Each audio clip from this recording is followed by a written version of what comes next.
Eagle 98.1 Gameday is on. Presented by your local Super Chevy dealers and Home Bank. Good for business, good for life. This is LSU football. From the 1 yard line. Shotgun snap, Daniels. Looking to throw, gets it near side. Mason Taylor, touchdown, touchdown, touchdown, Fighting Tigers. Pistol formation, now they'll move Goodwin to the left hip of Daniels.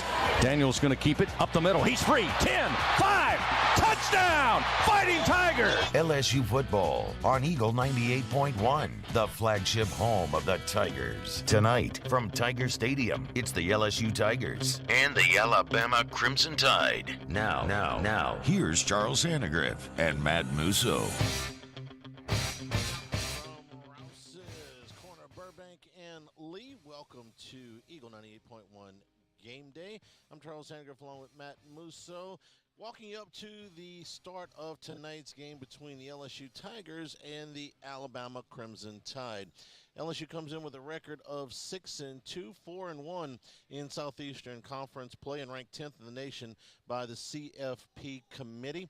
2 weeks ago, LSU beat Ole Miss 45-20 and took last week off on a bye. Alabama comes in with a record of 7-1. The Tide ranked 6th in the nation by the College Football Playoff Committee, and they are also 4-1 in SEC play. 2 weeks ago, they beat Mississippi State in Tuscaloosa 30-6 before taking last week off as well. This season began with both of these teams with decidedly different ideas of how it might turn out. Alabama was going for yet another national title atop the preseason rankings, but it has been a struggle for the Tide compared to their usual standards. Last in the Southeastern Conference in penalties, last in the Southeastern Conference in drop passes, and last in the Southeastern Conference in turnovers forced, which is not any of the things that you would expect from a Nick Saban coach team. Still in all, with all of that, it took Tennessee's best team in 25 years and the Heisman Trophy favorite at this point to beat the Tide several weeks ago in Knoxville. For LSU, under first-year coach Brian Kelly, this was a transitional year, a rebuilding year, if you prefer that word.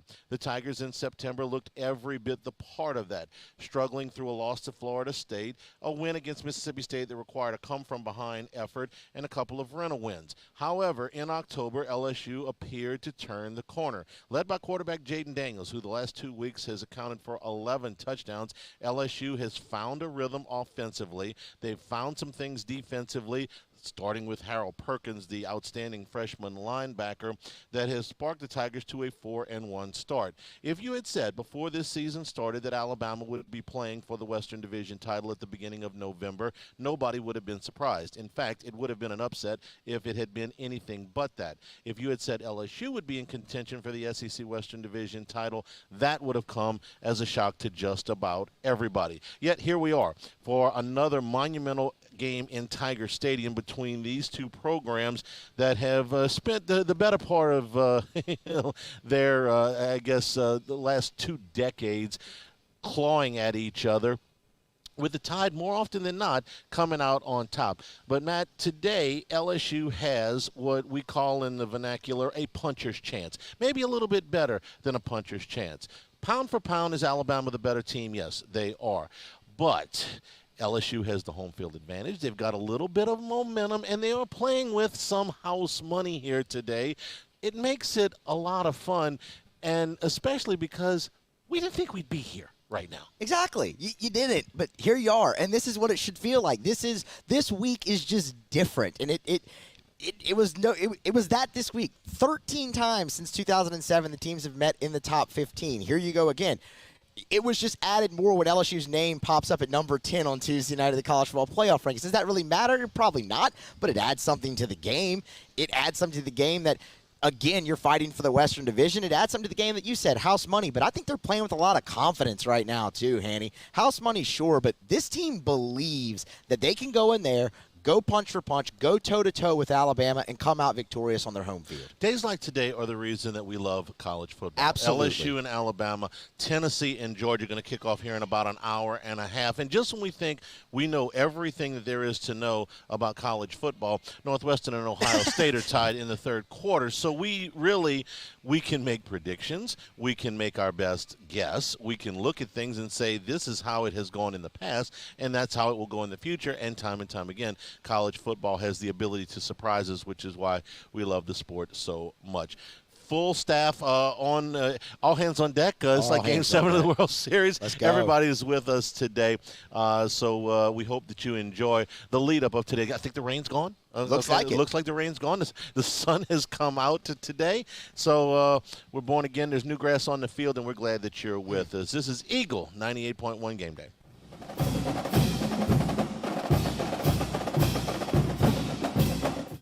Enter now for a chance to win a catch and cook fishing experience from the Louisiana Charter Boat Association with me, Chef Jay Ducote, winner of Beat Bobby Flay. Register now at gocatch.com. That's GEAUX catch.com. I am Juliet, daughter of Marguerite, granddaughter of Gabriel Piera. I come from a line of strong women who knew struggle and success too. Still, I was scared by my breast cancer diagnosis, but I had Blue Cross coverage, which meant I got care from top doctors. I'm strong like my mother, and her mother before her. The right card, the right care. I've been doing business with Luba for 25 years. They're dependable, trustworthy. It's just the attention to detail with our clients. Our folks have years and years of experience. They're highly trained professionals, but many companies have that asset. What I'd like to think makes Luba a bit different is that we use those talents in a way that truly is dedicated to serving the needs of the folks who depend on us. Gulf Coast Office Products is a nationally recognized Savin office equipment dealer based right here in Louisiana. Over 100 employees strong, Gulf Coast has the boots on the ground to support all vertical markets from education, engineering, legal, and finance. With the latest in office technology from desktop to production segment units, Gulf Coast and Savin have the perfect fit for you. Call 225-756-2644. That's 756-2644 for Gulf Coast Office Products. Oh, hey, what's up? It's Big D and Bubba, 100.7 The Tiger Morning Show. We'd love for you to join us every weekday, 4 a.m. till 9 a.m. Yeah, everything you want in a show. Country music. We got laughs. We got celebrity in-studio guests. We just need you. Join us every weekday morning, 4 a.m. to 9 a.m., right where it all started. That's right. Louisiana's country station, 100.7 The Tiger. ServiceMaster Elite create clean, disinfected work environments. As a local business, we take pride in serving the New Orleans and Baton Rouge areas. Our cleaning protocols follow CDC and OSHA standards for healthcare settings, offices, senior living, restaurants, and industrial plants. Contact ServiceMaster Elite to get your operation ready for reopening with germ disinfection cleaning. ServiceMaster Elite, the trusted choice in professional cleaning since 1996. Le posso offrire un caffè? Andiamo insieme da me, non c'è. Eagle 98.1. Eagle 98.1 Game Day. Skull Session. Offense. Presented by Gulf Coast Bank. Gulf Coast Bank. The bank that cares about you. Now here's Charles Hanagriff. And from the LSU Sports Radio Network, Gordy Rush. Welcome back here at Rouse's, corner of Burbank and Lee. Don't forget all your tailgating items. You get them here at Rouse's. We're just a couple of miles off of campus, and remember that they never run out of ice. We bring in Gordy Rush right now. Gordy, good afternoon. How are you? Hey, doing well, Charlie. How are you? Fantastic. All right, let's talk about LSU's offense and what they have found. Here in the last several weeks, Jaden Daniels playing with a lot of confidence. They have put some things in, some design runs for him that have aided this offense. They found a running game outside of the quarterback, and it just seems like the whole outfit is playing with a lot more confidence than they were 4 weeks ago. Yeah, they sure are. You know, they started off more of a what I would call a pistol sort of team, a play-action pistol, and they were trying to run the football. And Florida Stadium, that first game, Charlie, they came up and they played a bear front. They had 5 defensive linemen up the line of scrimmage, a little bit of double eagle, and they blitzed and played press coverage. And that was kind of what a bunch of the early teams did against LSU, and LSU sputtered on offense. And eventually, I think what they found is that they were able to utilize Jane Daniels more in design runs, as you talked about. And with that, they were able to open up the outside third of the football field with some high percentage passes. And when they were successful running the football with Daniels, it forced defenses to back up, because one of the last things you want to do against option football teams is really blitz and bring a lot of pressure. Because if you miss, it just opens up the crease. And so it made defenses back up. And then I think LSU ran a little bit of tempo and to force teams to either put an extra defender up in the box trying to defend Daniels and account for Daniels in the run game. And when they did that, they were able to throw the football. And then when they threw the football, the teams would take the defender out and try to play a little bit more coverage, and it opened up running lanes. And I think they've done a good job of identifying what defenses are trying to do to them. Daniels has been really comfortable. They go with a little bit of tempo, and he's gotten into a rhythm. And the last 2 games against Florida and Ole Miss, they've been really good on offense. I'm going to use the word trust because it seems like for the receivers and the quarterback, there is more of a trust factor there. Brian Kelly was very candid about this. He says, listen, we need to throw the football before these guys are open. We need to throw it before they're out of their breaks, which is, pretty common football knowledge. But when you put it into practice, the quarterback has to believe in that. He's got to trust in that. And it took Daniels a little bit of time. But once he got there, you've seen over the last 3 weeks, there's been a real trust factor, I think, built up there. Yeah, 100%. I go back to the year before 2019, that summer, and a lot was talked about Joe Brady and just that Burrow would throw 100 balls per day to every receiver, and they practiced their timing over and over again. And I talked to you about the amount of attention to detail on the slant route. That wasn't exactly here this summer. Daniels was in California a little bit of the time. Yeah, he was here for workouts, but you had multiple quarterbacks, multiple receivers, and you just didn't have the chemistry that I think you'd like to have going into it. So that was some of it. You really didn't know who you're going to be offensively. And I think after the Tennessee game, that players-only meeting, there was kind of okay, this is what we have to do to be successful. And they've done that the last 2 weeks. Daniels is letting the ball go before the receivers are getting out of their breaks.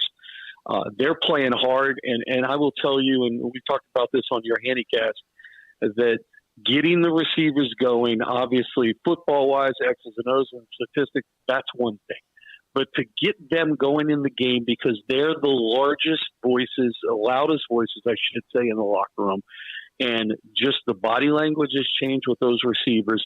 Those are the leaders of your football team, and I think that's helped to build confidence.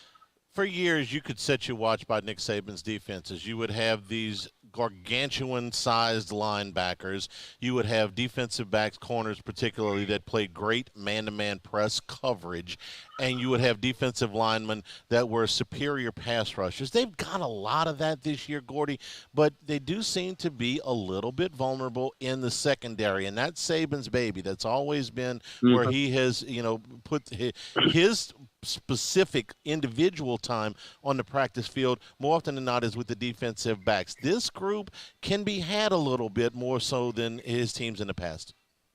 Yeah, that's what jumped at me, the 2 position groups that are just not at Alabama standards, right? The offensive line, which we can talk about later, and then you mentioned the secondary, and I think that's one of the reasons he had to work through all the discipline or whatever issues with Eli Ricks to get him out there on the football field, because they got torched against Tennessee. And you're exactly right. We know that Nick Saban has a blitz named for every one of the states in the United States. Well, it's hard to blitz and bring a whole lot of pressure if you want to leave those guys in the back end in man-to-man coverage, and they can't hold up back there. So they want to get better there. And, I think that when you talk about the matchup on this side of the ball, I've told you, I think Florida and Ole Miss were average at best on defense. Okay, Ole Miss was smallish, and Florida just doesn't have the same personnel we're used to Florida seeing. Alabama's going to be better. How much better are they going to be? We don't know. Will they be able to stop this LSU running game with Daniels and without having to put the +1 in there? And can they win those matchups straight up against LSU's offensive line, and vice versa? Will the Alabama DBs be able to hold up in man coverage better than Florida and Ole Miss has? Because LSU's receivers have had their way when they needed to be in those games. Much like the quarterback has, evolved here and developed a trust factor with his receivers, so too the last few weeks has the offensive line. Hey, the same five guys going out there multiple weeks in a row will make a world of difference. Garrett Dellinger not quite ready to come back, so he's not in the lineup today, but it does mean, Gordy, that they'll have those same five guys out there that they had against Ole Miss, that they had against Florida, and I think that they are starting to develop a little bit of continuity with this group, and it's aided in the run game outside of the quarterback rushing. No, I believe 100%. I'm with you. I mean, I've always told you the offensive line to me is like a dance unit, and the more that you can have those five together and get them in unison, the better off you're going to be as a football team. The other thing is, I think their identity has really become that they're a physical run blocking team. I think that Bradford, as an offensive guard, is a fantastic. He's a real physical player and brings a sort of presence that Brian Kelly's looking for. We knew how good of a run blocker Emory Jones was from Catholic. I don't think they're an elite pass blocking group, but in this offense, when you can spread the field and the way that LSU does, and you're looking for some of these design runs, and you're able to run the football, just the RPOs and some of the quick releases that Jay Daniels has had, you don't have to be elite in the pass blocking game. So the job they've done with this offensive line has been nothing short of phenomenal. Gordy, yesterday Jimmy and I were talking about the 2001 season going into the Alabama game. It was the first time that Nick Saban was a coach here, and Jimbo Fisher was the offensive coordinator. And the week before that, they had lost to Ole Miss. They hardly threw the ball at all. It was a very conservative game plan, and they lost. They went to Tuscaloosa, and they just let Rohan Davey go. They said, go out there, and this is your game. And he ended up setting a school record that still stands. It's not a perfect comparison, but there are some parallels to this that now LSU feels like, at least I think, they've got a trust in this offense that they didn't have a month ago, and they're ready to turn this thing loose. Possibly. I think that the difference in those two teams, I just don't think that LSU is a stretch the field sort of team. I think just the nature of this RPO game and some of the design runs they're doing with Daniels and his ability to throw slants and things of that nature. And really, the other part of it is they protect the football so well. I mean, being in that turnover ratio where LSU is, you can win a whole lot of football games.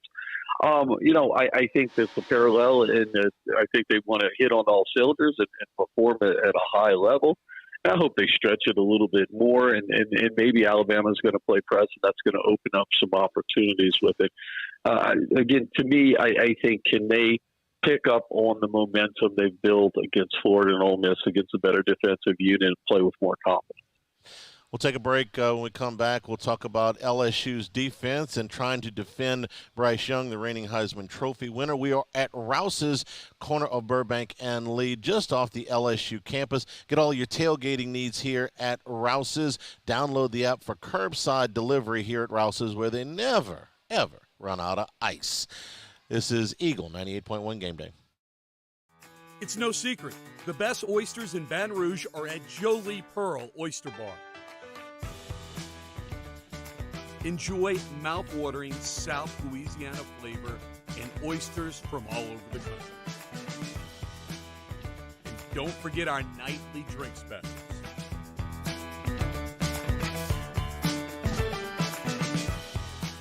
Lee Pearl Oyster Bar, located in downtown Baton Rouge.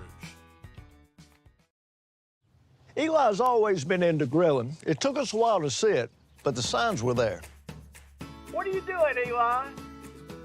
I knew grilling was my thing. I have been talking about it throughout my career. Happy with the results? I am. Got the new grill from barbecueguys.com. It performed great. My advice, as I always told my boys, do more of what you're born to do. Barbecue Guys, for those who were born to grill. You want cheese on your burger, Pops? I'll take a little cheese. Crime has serious consequences, but anyone can make a mistake. If you find yourself in trouble with the law, know that you have rights, and it's okay to demand them. The law offices of O.C. Brown are here to protect you and your rights. Felony or misdemeanor, DUI or drug charge. No matter what crime you're accused of, you still have rights. Let the law offices of O.C. Brown uphold them. Call 225-343-1111. Your law firm for a lifetime. I've been doing business with Luba for 25 years. They're dependable, trustworthy. It's just the attention to detail with our clients. Our folks have years and years of experience. They're highly trained professionals, but many companies have that asset. What I'd like to think makes Luba a bit different is that we use those talents in a way that truly is dedicated to serving the needs of the folks who depend on us. They said I was small, weak, said my heart wasn't strong enough. But I showed them what heart looked like, again and again and again. Mom got me the right care, the right doctors with Blue Cross coverage. Don't let people tell you who you are. Show them the right card, the right care. This summer, meet Acura's heroes of performance.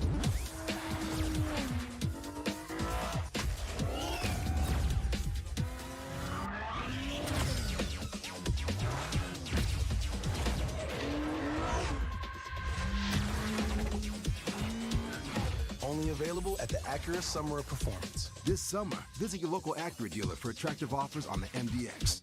98.1. Eagle 98.1 Game Day, Skull Session. Defense. Presented by Edward Jones, making sense of investments. Now here's Charles Hanagriff, and from the LSU Sports Radio Network, Gordy Rush. And we welcome you back here at Rouse's Eagle 98.1 Game Day.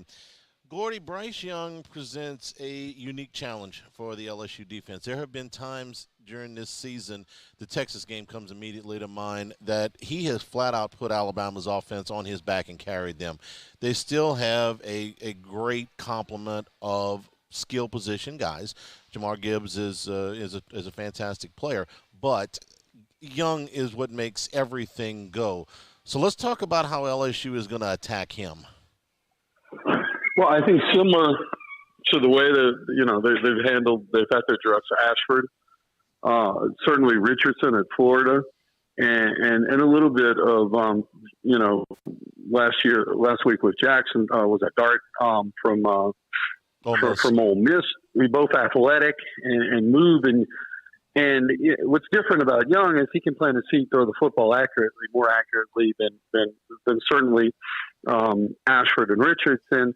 And Dart was accurate in the first half. They started roughing him up a little bit. Look, I think it's the same recipe that you've got to mix it up. You can't just do one thing. You want to go after him and put some hits on him. And we saw last year that I thought last year's team in Tuscaloosa did a good job of really defending and getting after him a little bit. And then at times that you want to cage him up and make him throw the ball from the pocket. And make sure that he doesn't leak out and beat you with improvised plays. So I think it's more of what they've done. They're just going to have to be better doing it because it's better personnel.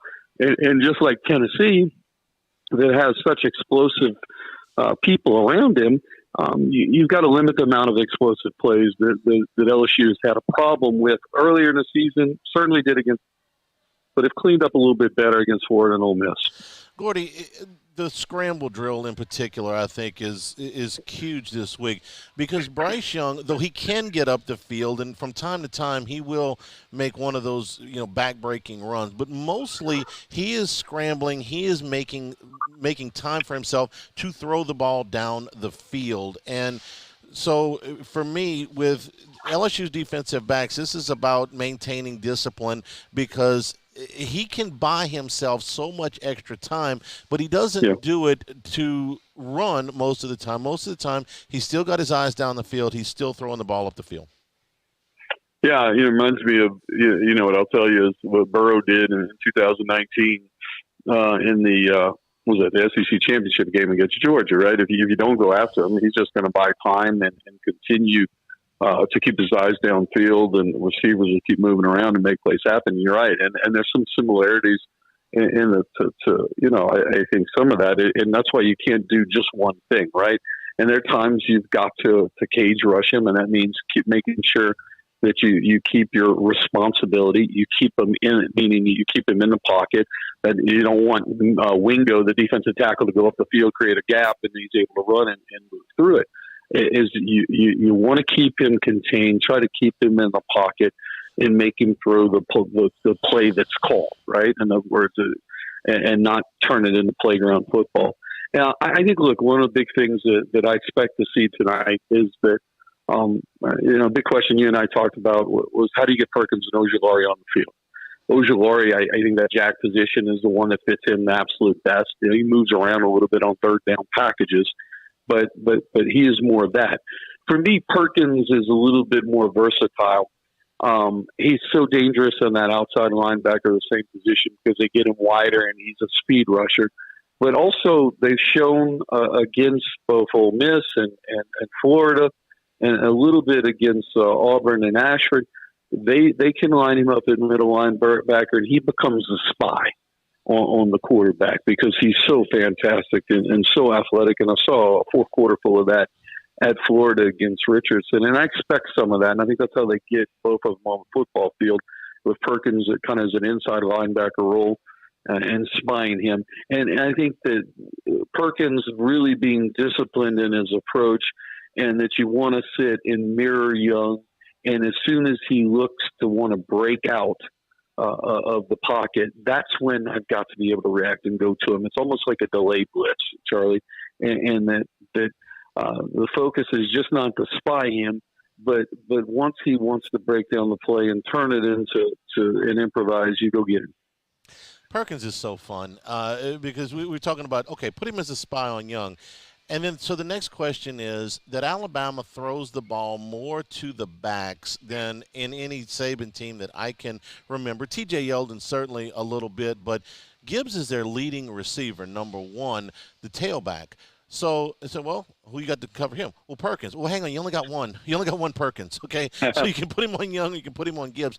But talk about how this Alabama passing game, little bit different, maybe diversified, if you want to use that word, than some of the receiver-heavy groups. They've had 6 first-round picks out there. Now they're getting the ball down the backs a little bit.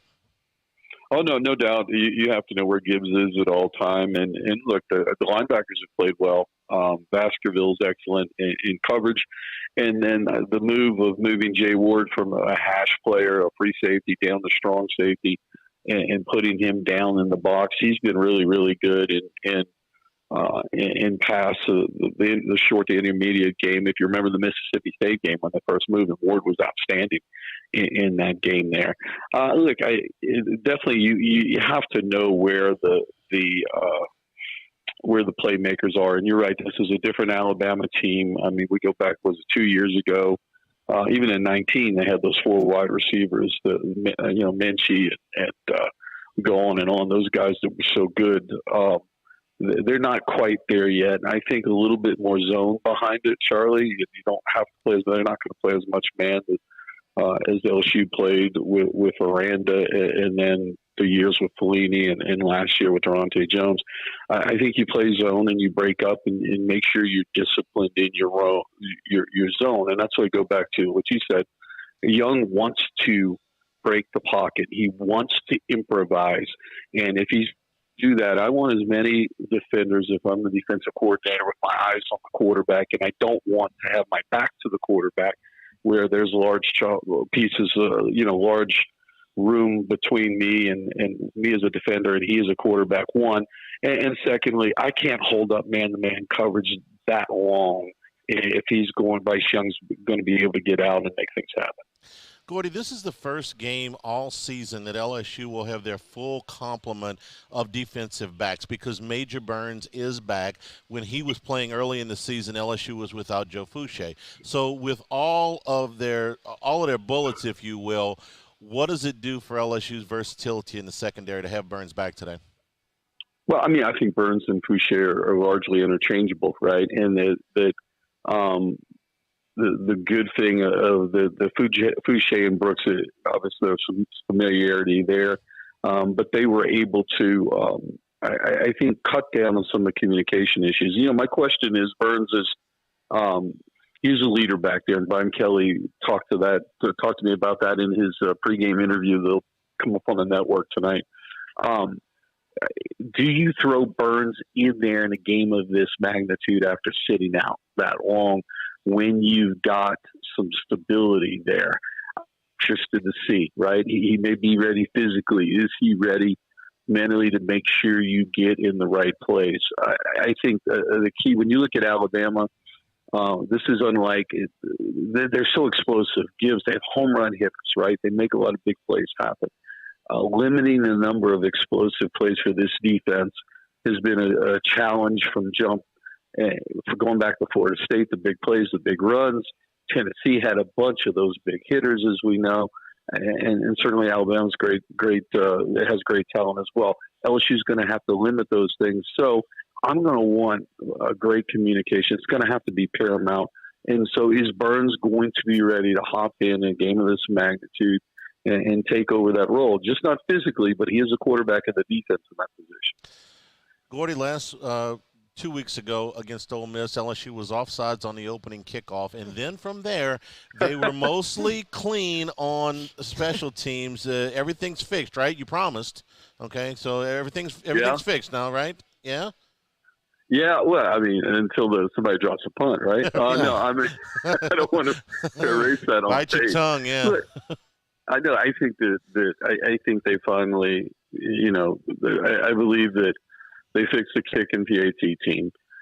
You are who you are at the punt returner position, and a lot of times they're fair catching that and not risking it, and they're just going to take the ball, which is a wise thing. Kickoffs, they've got Kane back there, and they're mostly fair catching that. Last week, the kickoff team was able to kick the ball continuously out of the end zone, and you and I discussed that in this day and age with the new rules. Either you kick it out of the end zone or you sky kick it and force them to take the ball at the 25. I don't think you're as green as you are in that kick game. Do you really want to be cute and risk trying to pin people inside the 25? And so I've seen once this coaching staff, once they've gotten the starters and who's really starting and getting those lineups in place, you have a domino effect sometimes to who's playing special teams and who you're going to count on. And then, so go through a second team or a third team or a walk-on perhaps to see who can perform under those circumstances. And I think they're figuring out who they got, and this is our capabilities, and this is what we can do. So I hope that a lot of the problems are cut out there, just because they've been like the coordinators, they've figured out what they need to be or who they need to have on the field to be successful. All right, Gordy, earlier in the week you asked me for good weather by the time the kickoff. I said, okay, thank you. I sent you the extra poncho in the mail. I hope you got it, but I think you might be all right tonight. So we're looking forward to a good night at Tiger Stadium. Could be a lot of fun. Have a great call. We'll talk to you next week. Thank you, Charlie. Bye. Gordy Rush from the LSU Sports Network will be on the sideline tonight. Presented by LouisianaCharterFishing.com. The catch and cook fishing experience is happening now through the end of the regular football season. At the end of the season, one grand prize winner will be randomly selected and notified.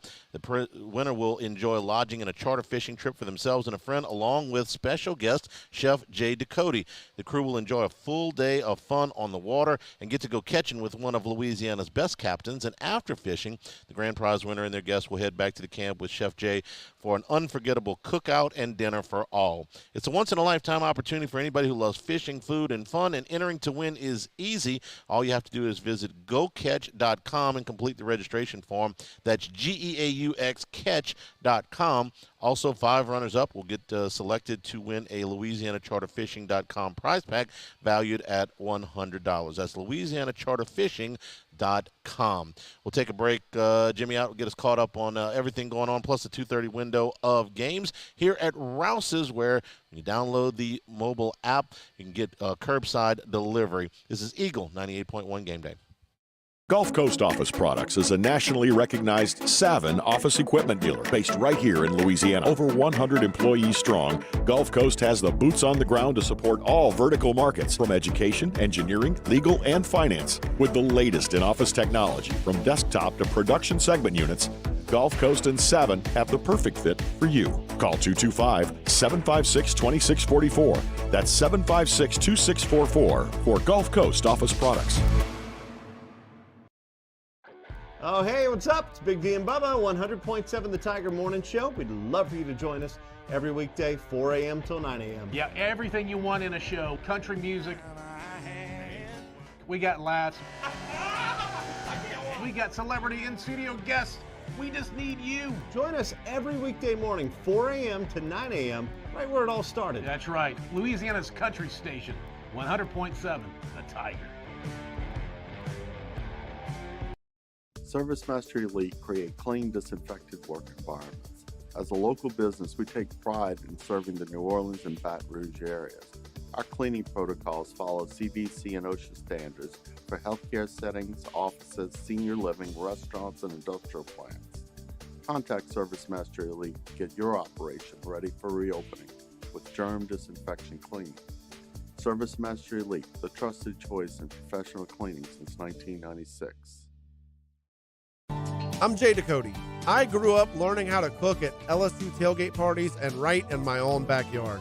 And I created JD's Louisiana products to bring that Louisiana flavor to you at home for your backyard cookout. JD's Louisiana barbecue sauce, Louisiana molasses mustard, spicy and sweet barbecue rub, and more are available at your local supermarkets or by logging on to jducote.com/shop. Put in promo code CST for 25% off at checkout. It's no secret. The best oysters in Baton Rouge are at Jolie Pearl Oyster Bar. Enjoy mouth-watering South Louisiana flavor and oysters from all over the country. And don't forget our nightly drink specials.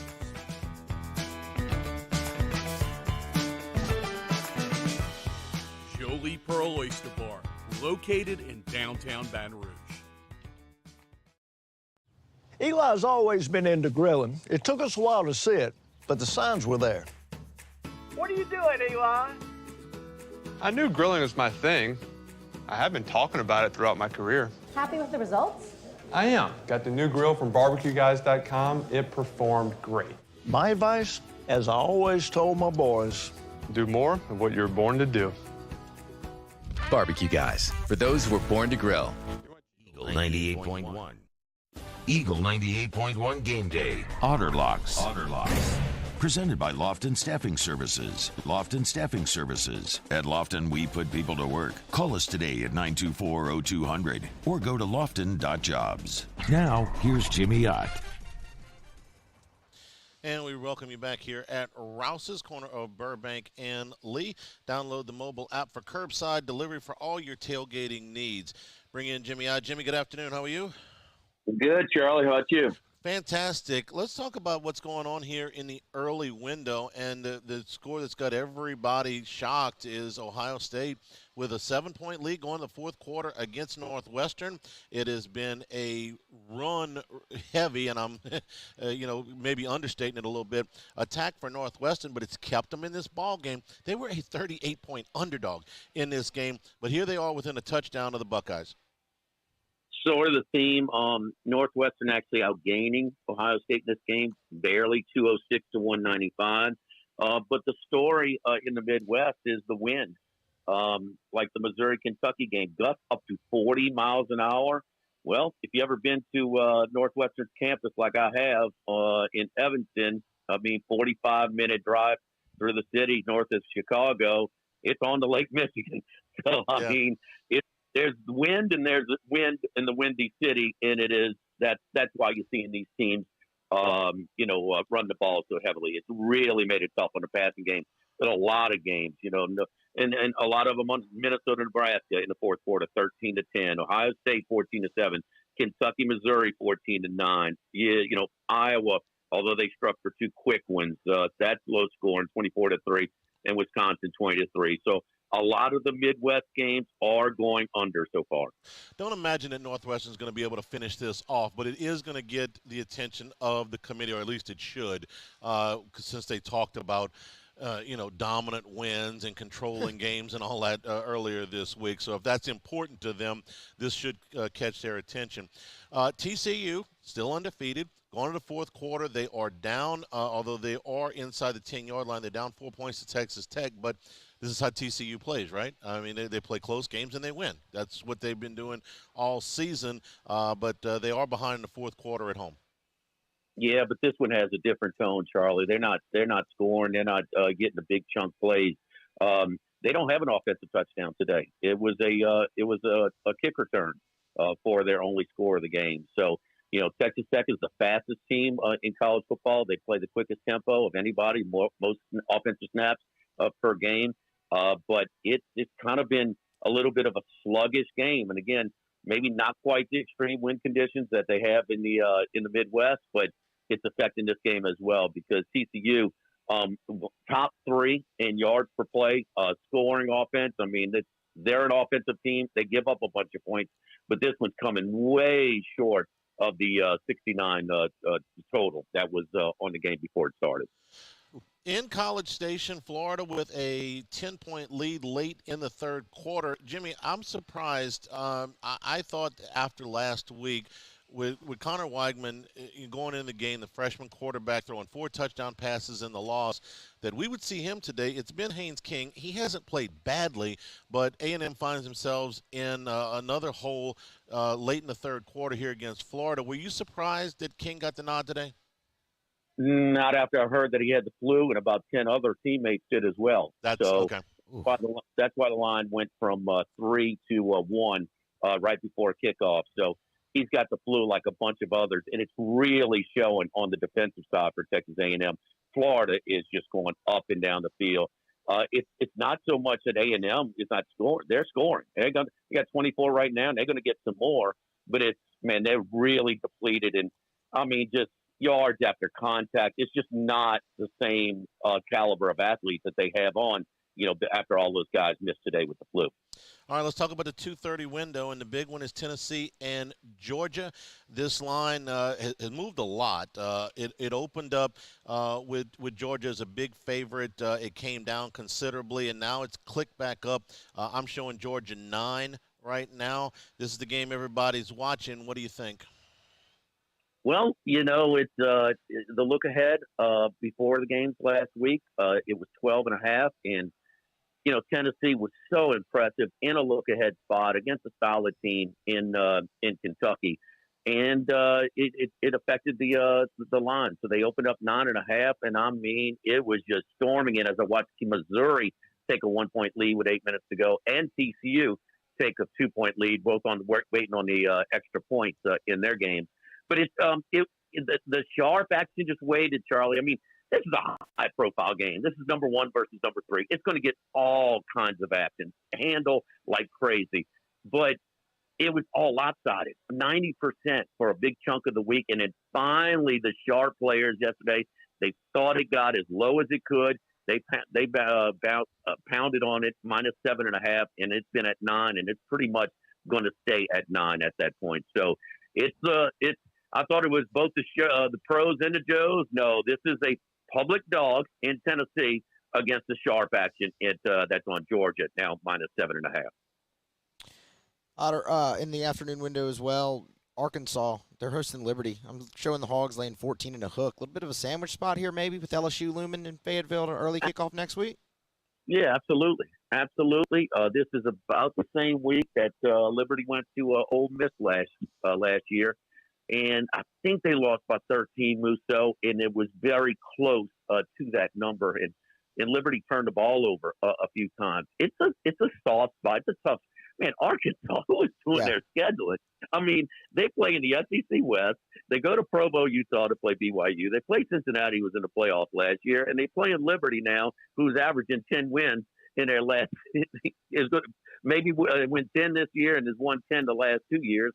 And Hugh Freeze is a hot name for some of the job openings. Yes, that's a lot of points for an Arkansas team to lay. Hey, man, but Jefferson he's having a very nice year. He protects the ball, and you know that game when he was out earlier in the year. I mean, against Mississippi State, they had no chance. So I like Liberty plus those points. No doubt that's a tough spot for them, right in the middle of their conference schedule.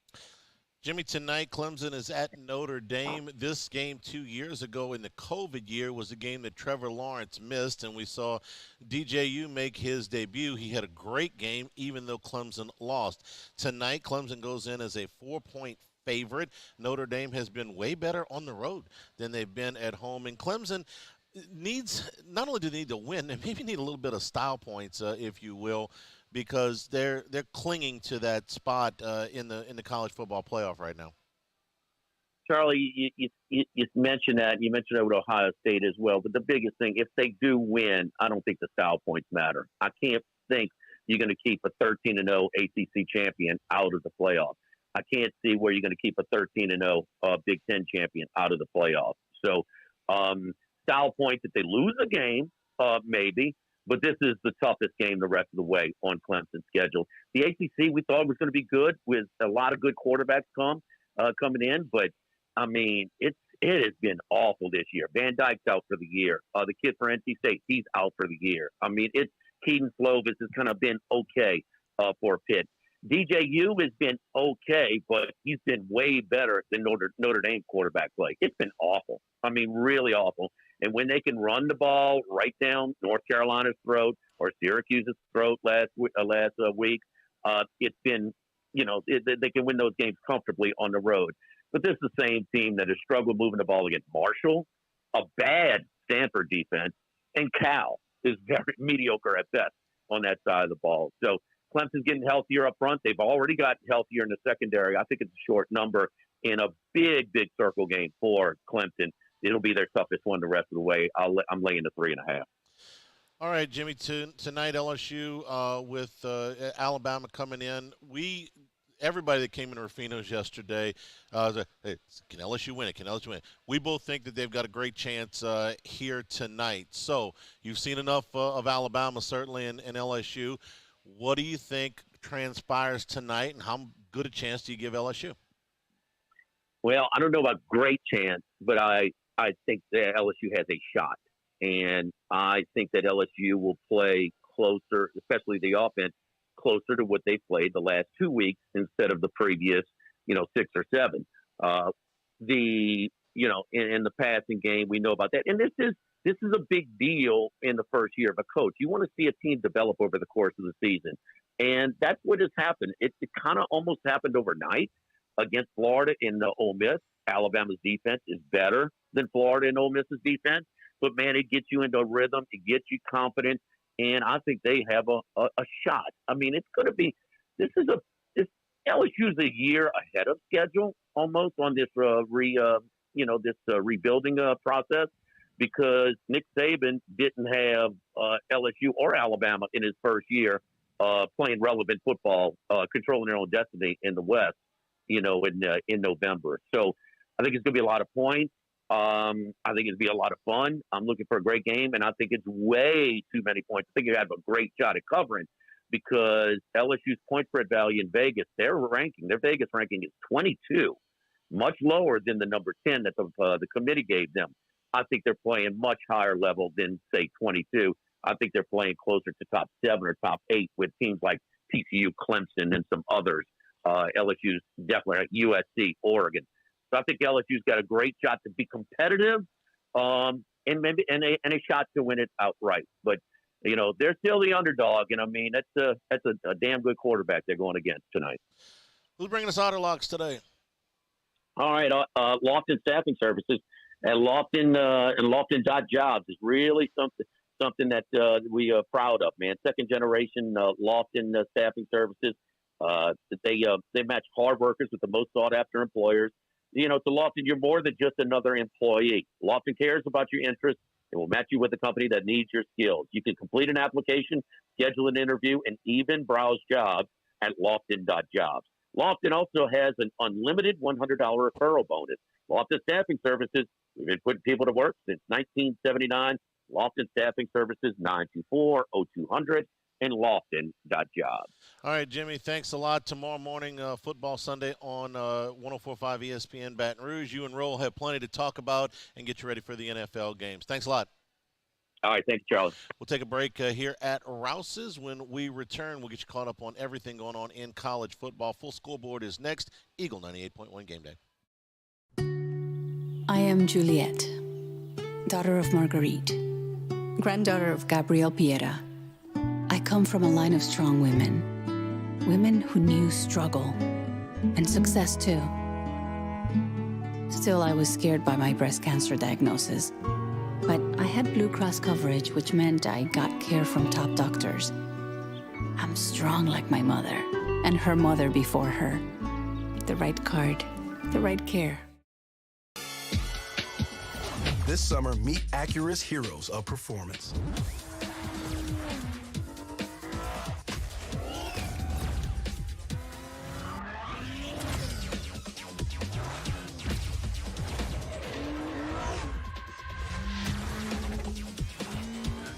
Only available at the Acura Summer of Performance. This summer, visit your local Acura dealer for attractive offers on the MDX. Want more customers? Running Boards Marketing can help you get their attention. Imagine your brand's message on a giant LED billboard truck that can't be skipped and is nearly impossible to ignore. Running Boards Marketing is the leader in effective and affordable advertising on digital mobile billboards, which are 2 times more effective than traditional billboards. With a 97% recall rate, you'll leave a lasting impression with your customers. Visit us online at runningboardsmarketing.com so we can drive your message to where the people are. I've been doing business with Luba for 25 years. They're dependable, trustworthy. It's just the attention to detail with our clients. Our folks have years and years of experience. They're highly trained professionals. But many companies have that asset. What I'd like to think makes Luba a bit different is that we use those talents in a way that truly is dedicated to serving the needs of the folks who depend on us. Gulf Coast Office Products is a nationally recognized Savin office equipment dealer based right here in Louisiana. Over 100 employees strong, Gulf Coast has the boots on the ground to support all vertical markets from education, engineering, legal, and finance. With the latest in office technology, from desktop to production segment units, Gulf Coast and Savin have the perfect fit for you. Call 225-756-2644. That's 756-2644 for Gulf Coast Office Products. Oh, hey, what's up? It's Big D and Bubba, 100.7 The Tiger Morning Show. We'd love for you to join us every weekday, 4 a.m. till 9 a.m. Yeah, everything you want in a show. Country music. We got laughs. We got celebrity in-studio guests. We just need you. Join us every weekday morning, 4 a.m. to 9 a.m., right where it all started. That's right. Louisiana's country station, 100.7 The Tiger. Eagle 98.1.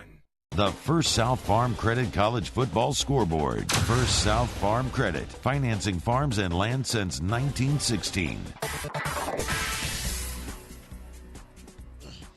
We start in Evanston, where Ohio State is holding a 14-7 lead with about 8 minutes to go, a little over 8 minutes to go in the contest. If you heard Jimmy earlier, big wins in the Midwest have stifled a passing game for both teams, and not just in this game but in others as well. Only 140 yards total passing for both Ohio State and Northwestern. The Buckeyes lead it here by 7 with about 8 minutes to go. TCU has just punched it in to take the lead on Texas Tech. The number 7 ranked Horned Frogs lead it 20-17 with 11.5 minutes to go, and they have the football back inside the 25-yard line of Texas Tech. It's been a tough go for it offensively. Max Dugan is only 10 of 21 today for 156 yards. TCU does have a punt return for a touchdown in that one. Close game late in the fourth quarter. Early in the fourth quarter. Number 17, North Carolina leads Virginia 31-21, about 7.5 minutes to go there. Number 19, Tulane, 24-13 lead over Tulsa. Inside of 3 minutes to go, the Wave have the ball, and it looks like they are on their way to 8-1. Missouri leads Kentucky 17-14, about 6 minutes to go in the fourth quarter. Eli Drinkwitz got a contract extension yesterday. We're seeing why. I mean, look at this. They're winning again, Annie. Why? Why not? Because why? Because it's self-awareness, right? I mean, you're Missouri. You're Eli Drinkwitz. Why? It works. I mean, 2 wins from bowl eligibility. Is there a line of people lining up to hire Eli? 2 weeks ago, they were going to fire the guy. Yeah. All they've done is increase the amount of the buyout. I'll have more on this during the week. Don't worry. Florida leads Texas A&M 34-24, about 14 minutes to go there. Here's the thing. A&M stinks. They're horrible. I don't want to hear about injuries. I don't want to hear about quarterbacks. They're awful. What about the flu? Do you want to hear about the flu? I don't. I really don't. They are just absolutely god-awful. 450 yards of total offense for Florida at the beginning of the fourth quarter. At the beginning of the fourth quarter, it's year 5. Okay, it's year 5. I'm sorry. Year 1, I'll listen to these arguments. Year 5, you just stink. You're just absolutely terrible. Minnesota leads Nebraska 20-10. 6 minutes to go there. Iowa leads Purdue 24-3. That game is early in the fourth quarter. Wisconsin leads Maryland 20-3. Also early in the fourth quarter. Western Kentucky leads Charlotte 51-7 in the fourth. Virginia Tech leads for Georgia Tech 27-16 late in the third. South Florida leads Temple 7-6 in the second quarter. Also in the second quarter, Marshall leads Old Dominion 6-0. Coming up at 2 o'clock, Baylor is at Oklahoma. Georgia State is at Southern Miss. Middle Tennessee is at Louisiana Tech. The 2:30 window is loaded. Number 1, Tennessee. Number 3, Georgia. The big one in Athens. Control of the SEC East. Control at the top of the college football playoff poll. The Heisman Trophy. Anything else? Am I leaving anything I think you got it all. That's most of it. That's most of it. If that's not enough, just tune in to see the defending national champions with what should be their toughest test of the season. Also at 2:30, number 8, Oregon at Colorado. Number 15, Penn State is at Indiana. Michigan State is at number 16, Illinois. 2:30 kickoff as well for number 18, Oklahoma State at Kansas. Maybe no more shocking score than Oklahoma State getting shut out last week, 48-0. That was blew my mind. Number 20, Syracuse is at Pitt. Number 25, UCF is at Memphis. Washington State is at Stanford. West Virginia is at Iowa State. New Mexico is at Utah State. UTSA at UAB at 2:30. 3 o'clock kickoff for Liberty at Arkansas. This is on the SEC Network. I'll tell you what the Arkansas AD is. Friend of the fans. Yeah, okay. That's fair. I don't need to see you play directional state U for, a 61-3 win. Let's play somebody. Bravo. Okay. Bravo. I don't know. As long as somebody else is doing it. Yeah. Okay. Yeah. I'm about to say I might take that 61-3 every now and then. Give me something to watch. As long as I don't have any stake in the game. Navy is at Cincinnati. South Alabama at Georgia. Southern Florida International at North Texas. 4 o'clock kick for Troy at UL Lafayette. Texas State at UL Monroe. 6 o'clock kickoff for number 24 Texas at number 13 Kansas State. Still trying to figure out why Texas is favored in this game, but they are a 3-point choice. BYU is at Boise State. UNLV at San Diego State. Houston is at SMU. 6:30 kickoff for number 4 Clemson at Notre Dame. DJ Ugalele is going to be the starting quarterback for Clemson tonight. He was relieved in their game 2 weeks ago. Number 5, Michigan at Rutgers. Arizona is at number 14, Utah. 6:30 kickoff for Auburn at Mississippi State. This will be Auburn's first game since they fired Brian Harsin. Cadillac Williams will be the interim coach the rest of the year for the Auburn Tigers. 6:30 kickoff for South Carolina at Vanderbilt. James Madison at Louisville. Florida State at Miami. Number 21, Wake Forest at number 22, NC State is a 7 o'clock kick on the ACC network. And then in the late window, Cal is at number 9, USC. Number 12, UCLA at Arizona State. Colorado State at San Jose State. Hawaii at Fresno State. And one final from earlier, Air Force with a 13-7 win over Army in what was predictably a low-scoring game. And that is your college football. Scoreboard. Before we hit break, Andy, I want to remind you and everyone about Running Board's marketing. They can help your business stand out. Giant LED mobile billboard trucks. They drive eye-catching ads all around the city. It's impossible to miss. See what they can do for your business. Go to runningboardsmarketing.com. Check them out there. A&M's got the ball back. You know what the thing is about A&M? They stink. They stink. Yeah. They're absolutely awful. They're not good. 6.5 minutes to go in Evanston. And Ohio State with a 14-7 lead. hanging around. Right. When you put yourself one fluke play away from losing in the last 6 minutes of the game, sometimes crazy stuff happens. 14-7, hashtag Big Ten football. I don't think that Northwestern's going to make that play, but you never know. Yeah. We'll take a break. Jim Nagy from the Senior Bowl will be with us when we return. Scouting report on the Alabama Crimson Tide. We are here at Rouse's corner of Burbank and Lee. Eagle 98.1 Game Day. Get a free roof inspection by Garcia Roofing. GarciaDidMyRoof.com. WTGL and HD1 Baton Rouge. Service Master Elite create clean, disinfected work environments. As a local business, we take pride in serving the New Orleans and Baton Rouge areas. Our cleaning protocols follow CDC and OSHA standards for healthcare settings, offices, senior living, restaurants, and industrial plants. Contact Service Master Elite to get your operation ready for reopening with germ disinfection cleaning.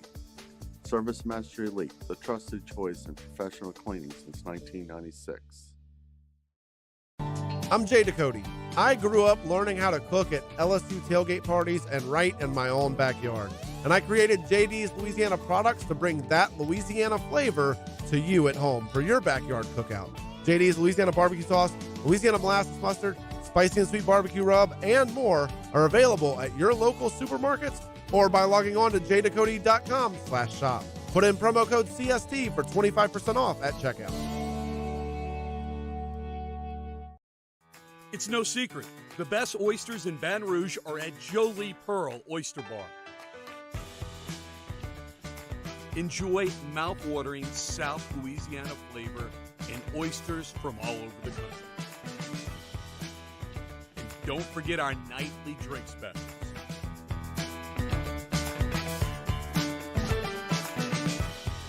Jolie Pearl Oyster Bar, located in downtown Baton Rouge. Eli's always been into grilling. It took us a while to see it, but the signs were there. What are you doing, Eli? I knew grilling was my thing. I have been talking about it throughout my career. Happy with the results? I am. Got the new grill from barbecueguys.com. It performed great. My advice, as I always told my boys, do more of what you're born to do. Barbecue Guys, for those who were born to grill. You want cheese on your burger, Pops? I'll take a little cheese. Crime has serious consequences, but anyone can make a mistake. If you find yourself in trouble with the law, know that you have rights, and it's okay to demand them.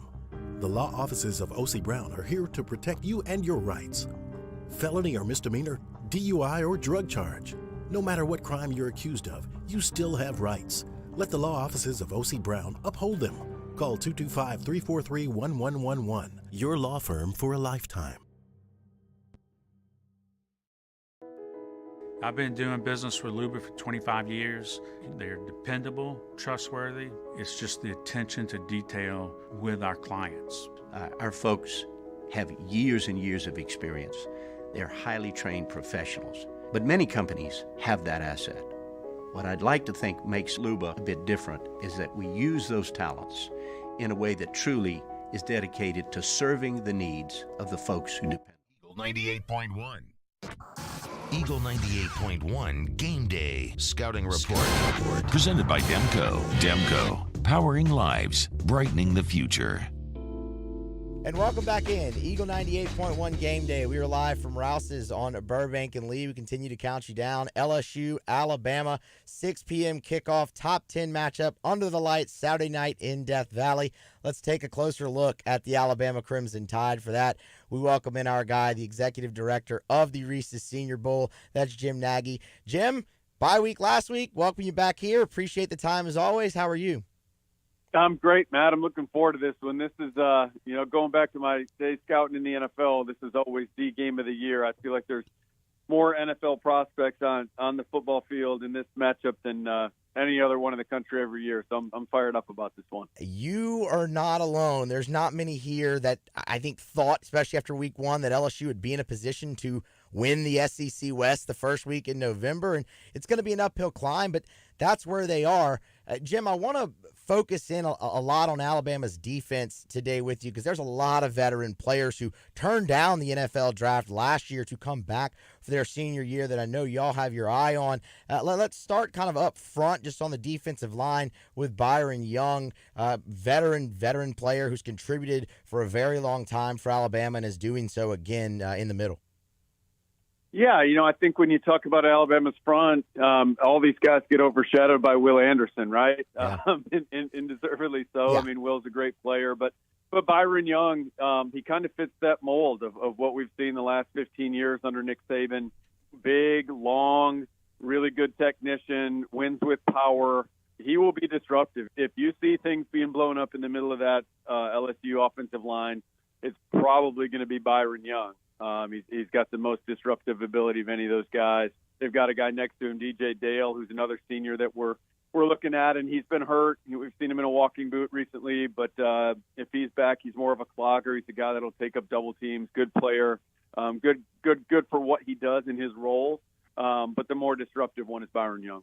You mentioned he's kind of in that mold of what we've seen under Nick Saban in his time at Alabama. Is there a comp you can give our listeners, maybe a name that they'd absolutely recognize that Bryce Young reminds you all of? Yeah, we had Phil Mathis last year in the Senior Bowl, and Phil ended up going in the I want to say Phil went in the second round to the Washington Commanders. And he's similar to Phil. They both. They're not just rundowns players. They've had some guys in the past there that are just strictly two-down players.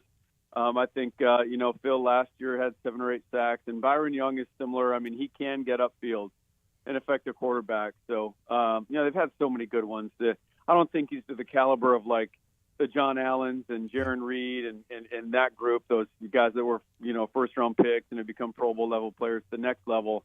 But Bryce Young will be an NFL starter. If you pay attention to NFL football for the Saints fans, you'll be hearing Bryce Young's name called pretty early next April. Move to the next level of the defense, linebacker, the guy who gets them lined up and in position, Henry To'oTo'o. When he transferred in from Tennessee before last season, it was a big deal. Another guy who passed on the NFL draft to come back, and he's vital in the middle of the Alabama defense as well. Yeah, he is. We have a Senior Bowl golf tournament here in Mobile in the summer for our Hall of Fame, tied in with our Hall of Fame event. And there was a number of guys from the Alabama staff down here for that last year, and they raved about Henry To'oTo'o's intelligence. And it's pretty easy to see when you cut on the tape. I mean, he is a pretty demonstrative communicator out there. Nick Saban's defenses are as complex as more complex than most in the NFL. So there's a lot of communication, and Henry's the guy that kind of ties in the front and the back end for them in the middle. And he's a super instinctive guy. Like, I think when we talk about the draft process, I don't know, if he's going to blow up the combine or anything. I think he's going to be average in some of those areas. But what makes up for it on the football field is just his instincts, his reads. He really trusts what he sees. There's no delayed processing. When he sees it, he goes. He's going to be around the football. He's really kind of the glue to that defense for the Tide this year. Talking with Jim Nagy, the executive director of the Reese's Senior Bowl, getting a scouting report on the Tide, LSU, Alabama tonight at 6 p.m. Jim, so it's been interesting.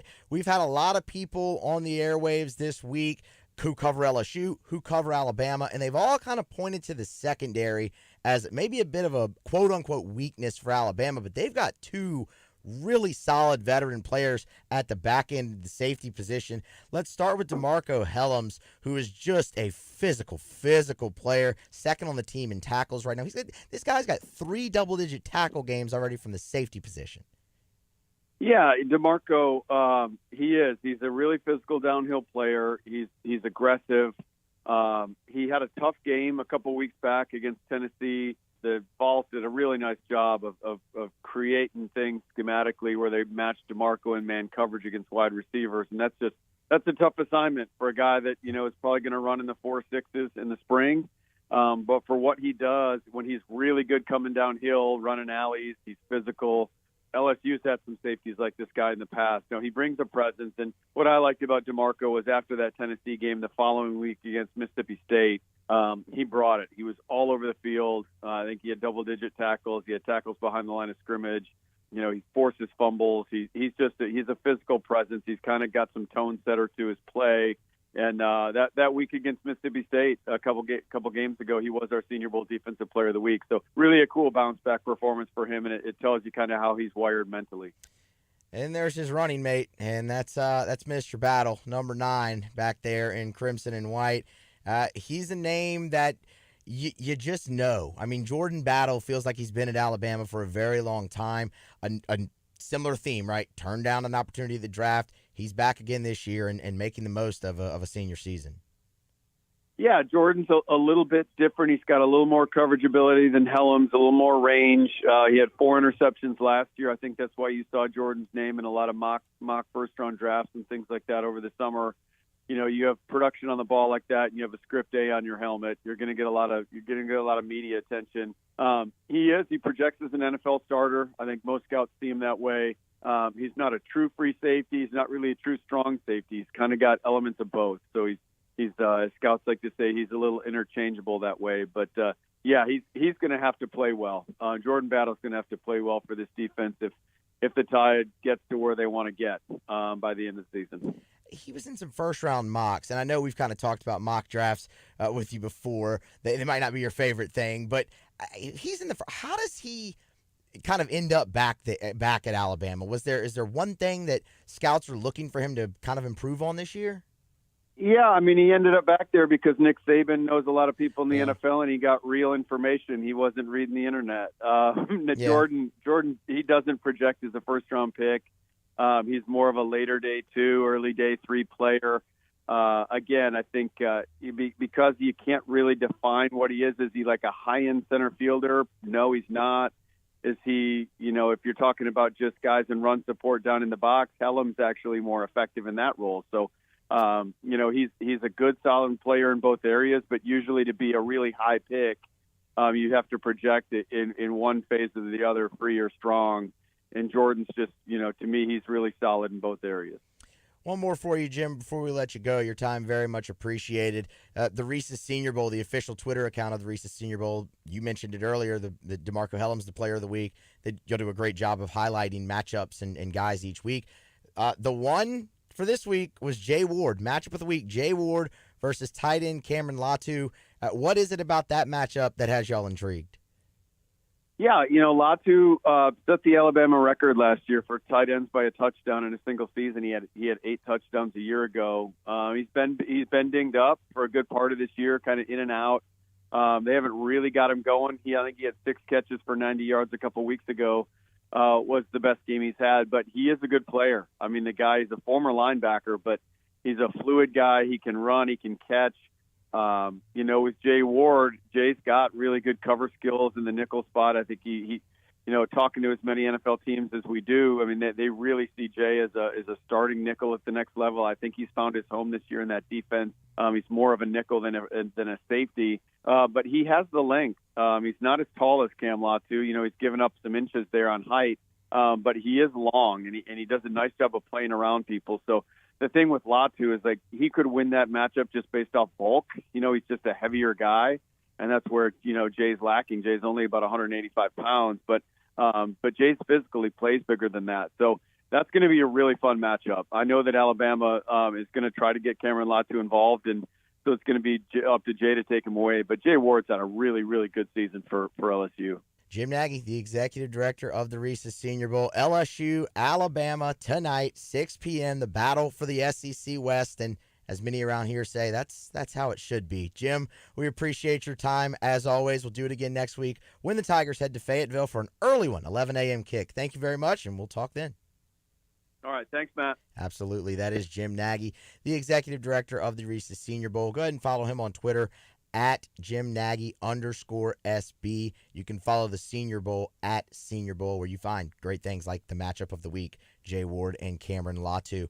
We'll grab a break, come back with more from Rouse's on Burbank and Lee. This is Eagle 98.1 Game Day. Want more customers? Running Boards Marketing can help you get their attention. Imagine your brand's message on a giant LED billboard truck that can't be skipped and is nearly impossible to ignore. Running Boards Marketing is the leader in effective and affordable advertising on digital mobile billboards, which are 2 times more effective than traditional billboards. With a 97% recall rate, you'll leave a lasting impression with your customers. Visit us online at runningboardsmarketing.com so we can drive your message to where the people are. I've been doing business with Luba for 25 years. They're dependable, trustworthy. It's just the attention to detail with our clients. Our folks have years and years of experience. They're highly trained professionals. But many companies have that asset. What I'd like to think makes Luba a bit different is that we use those talents in a way that truly is dedicated to serving the needs of the folks who depend on us. Gulf Coast Office Products is a nationally recognized Savin office equipment dealer based right here in Louisiana. Over 100 employees strong, Gulf Coast has the boots on the ground to support all vertical markets, from education, engineering, legal, and finance. With the latest in office technology, from desktop to production segment units, Gulf Coast and Savin have the perfect fit for you. Call 225-756-2644. That's 756-2644 for Gulf Coast Office Products. Oh, hey, what's up? It's Big D and Bubba, 100.7 The Tiger Morning Show. We'd love for you to join us every weekday, 4 a.m. till 9 a.m. Yeah, everything you want in a show. Country music. We got laughs. We got celebrity in-studio guests. We just need you. Join us every weekday morning, 4 a.m. to 9 a.m., right where it all started. That's right. Louisiana's country station, 100.7 The Tiger. ServiceMaster Elite create clean, disinfected work environments. As a local business, we take pride in serving the New Orleans and Baton Rouge areas. Our cleaning protocols follow CDC and OSHA standards for healthcare settings, offices, senior living, restaurants, and industrial plants. Contact ServiceMaster Elite to get your operation ready for reopening with germ disinfection cleaning. ServiceMaster Elite, the trusted choice in professional cleaning since 1996. I'm Jay Ducote. I grew up learning how to cook at LSU tailgate parties and right in my own backyard. And I created JD's Louisiana products to bring that Louisiana flavor to you at home for your backyard cookout. JD's Louisiana barbecue sauce, Louisiana molasses mustard, spicy and sweet barbecue rub, and more are available at your local supermarkets or by logging on to jducote.com/shop. Put in promo code CST for 25% off at checkout. Eagle 98.1. Eagle 98.1 Game Day. Recruiting with Shay Dixon from On3 Sports. Presented by Shell. Shell is the rhythm of Louisiana. And we bring in Shay Dixon from On3. Shay, good afternoon. How are you? I'm doing well, Charlie. How are you? Happy game day. Happy game day, and looks like the skies are clearing here, just a couple of miles off the LSU campus. So we're ready to go for a game of this magnitude. I know the visitor list is going to be significant. We'll get into all of that.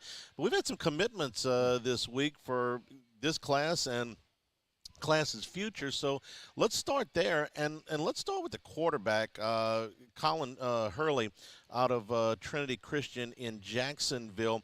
This is a 5-star quarterback, class of 25, Shay, but catch me up on this. He may be looking at a reclassify for 24. Yes, and he went through with it. So now he's going to be part of the 24 class. I think that when you look at LSU was pursuing a number of quarterbacks in the 24 class. Julian Sayin was one of them. They've hosted a lot of guys, DJ Lagway. But kind of as the season played out, they caught wind that Hurley was looking into reclassification, and then he did all the things behind the scenes that you have to do through compliance and everything else to make sure that your academics are in order for you to essentially be able to skip a senior year, or however you want to put it, leave high school a year early.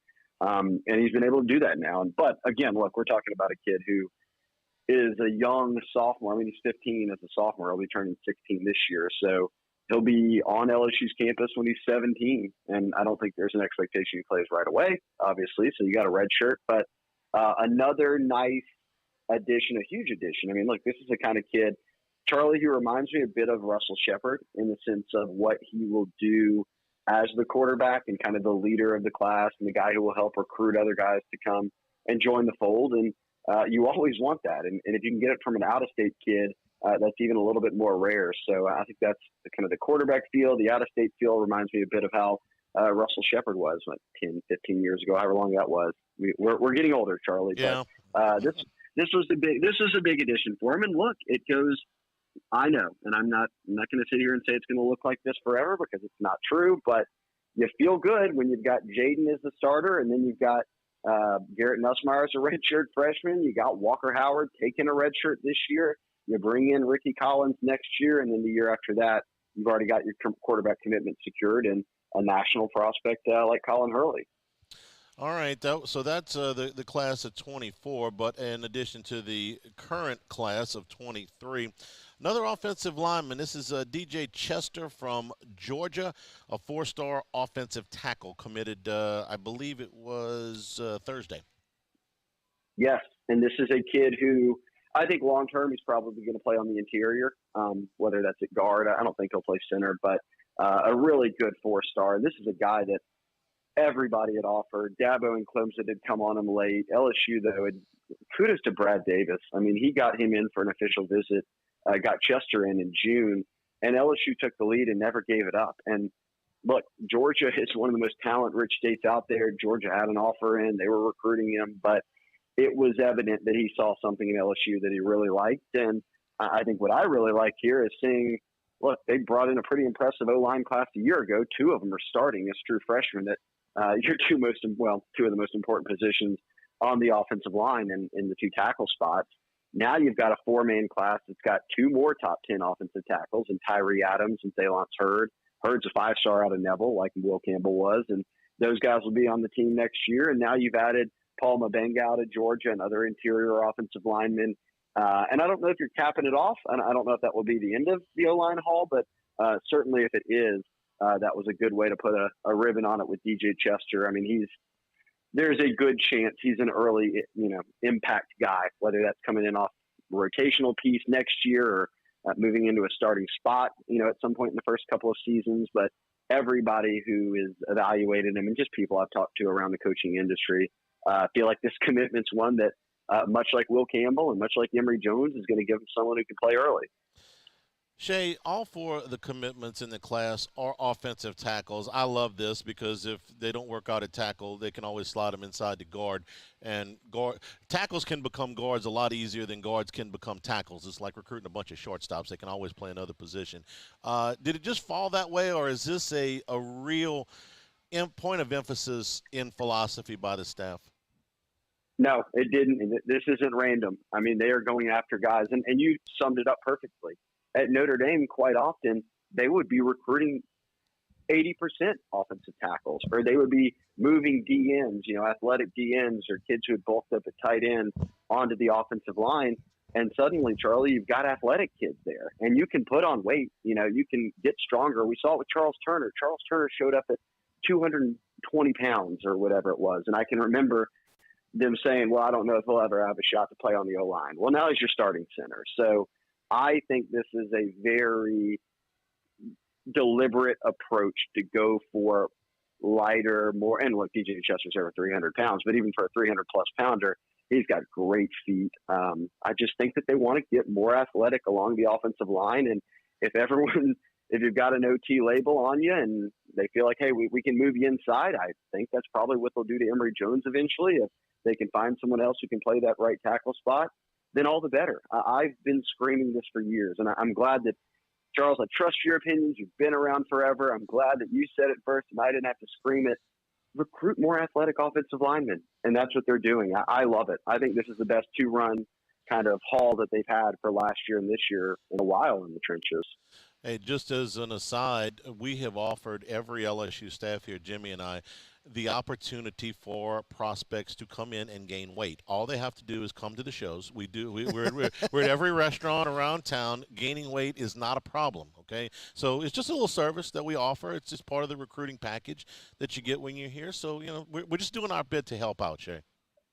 I'm not sure how many NIL deals you are going to win over here with these kids, but if you do, I'll be happy to support it. All right, let's talk about the visitor list today, officials and unofficials.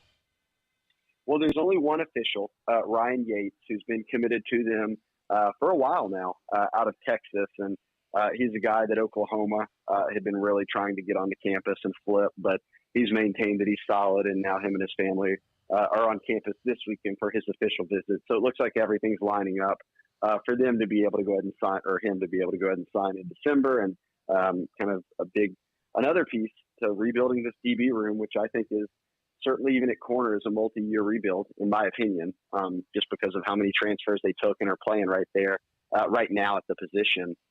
But they've got a ton of unofficial visitors. No surprise that this is the most kind of lengthy list of top talent that they've had all year. That we've talked about it a few times, but they would have liked that Tennessee game to be something like this, and it ends up at 11 in the morning, and it's just tough for kids to get in.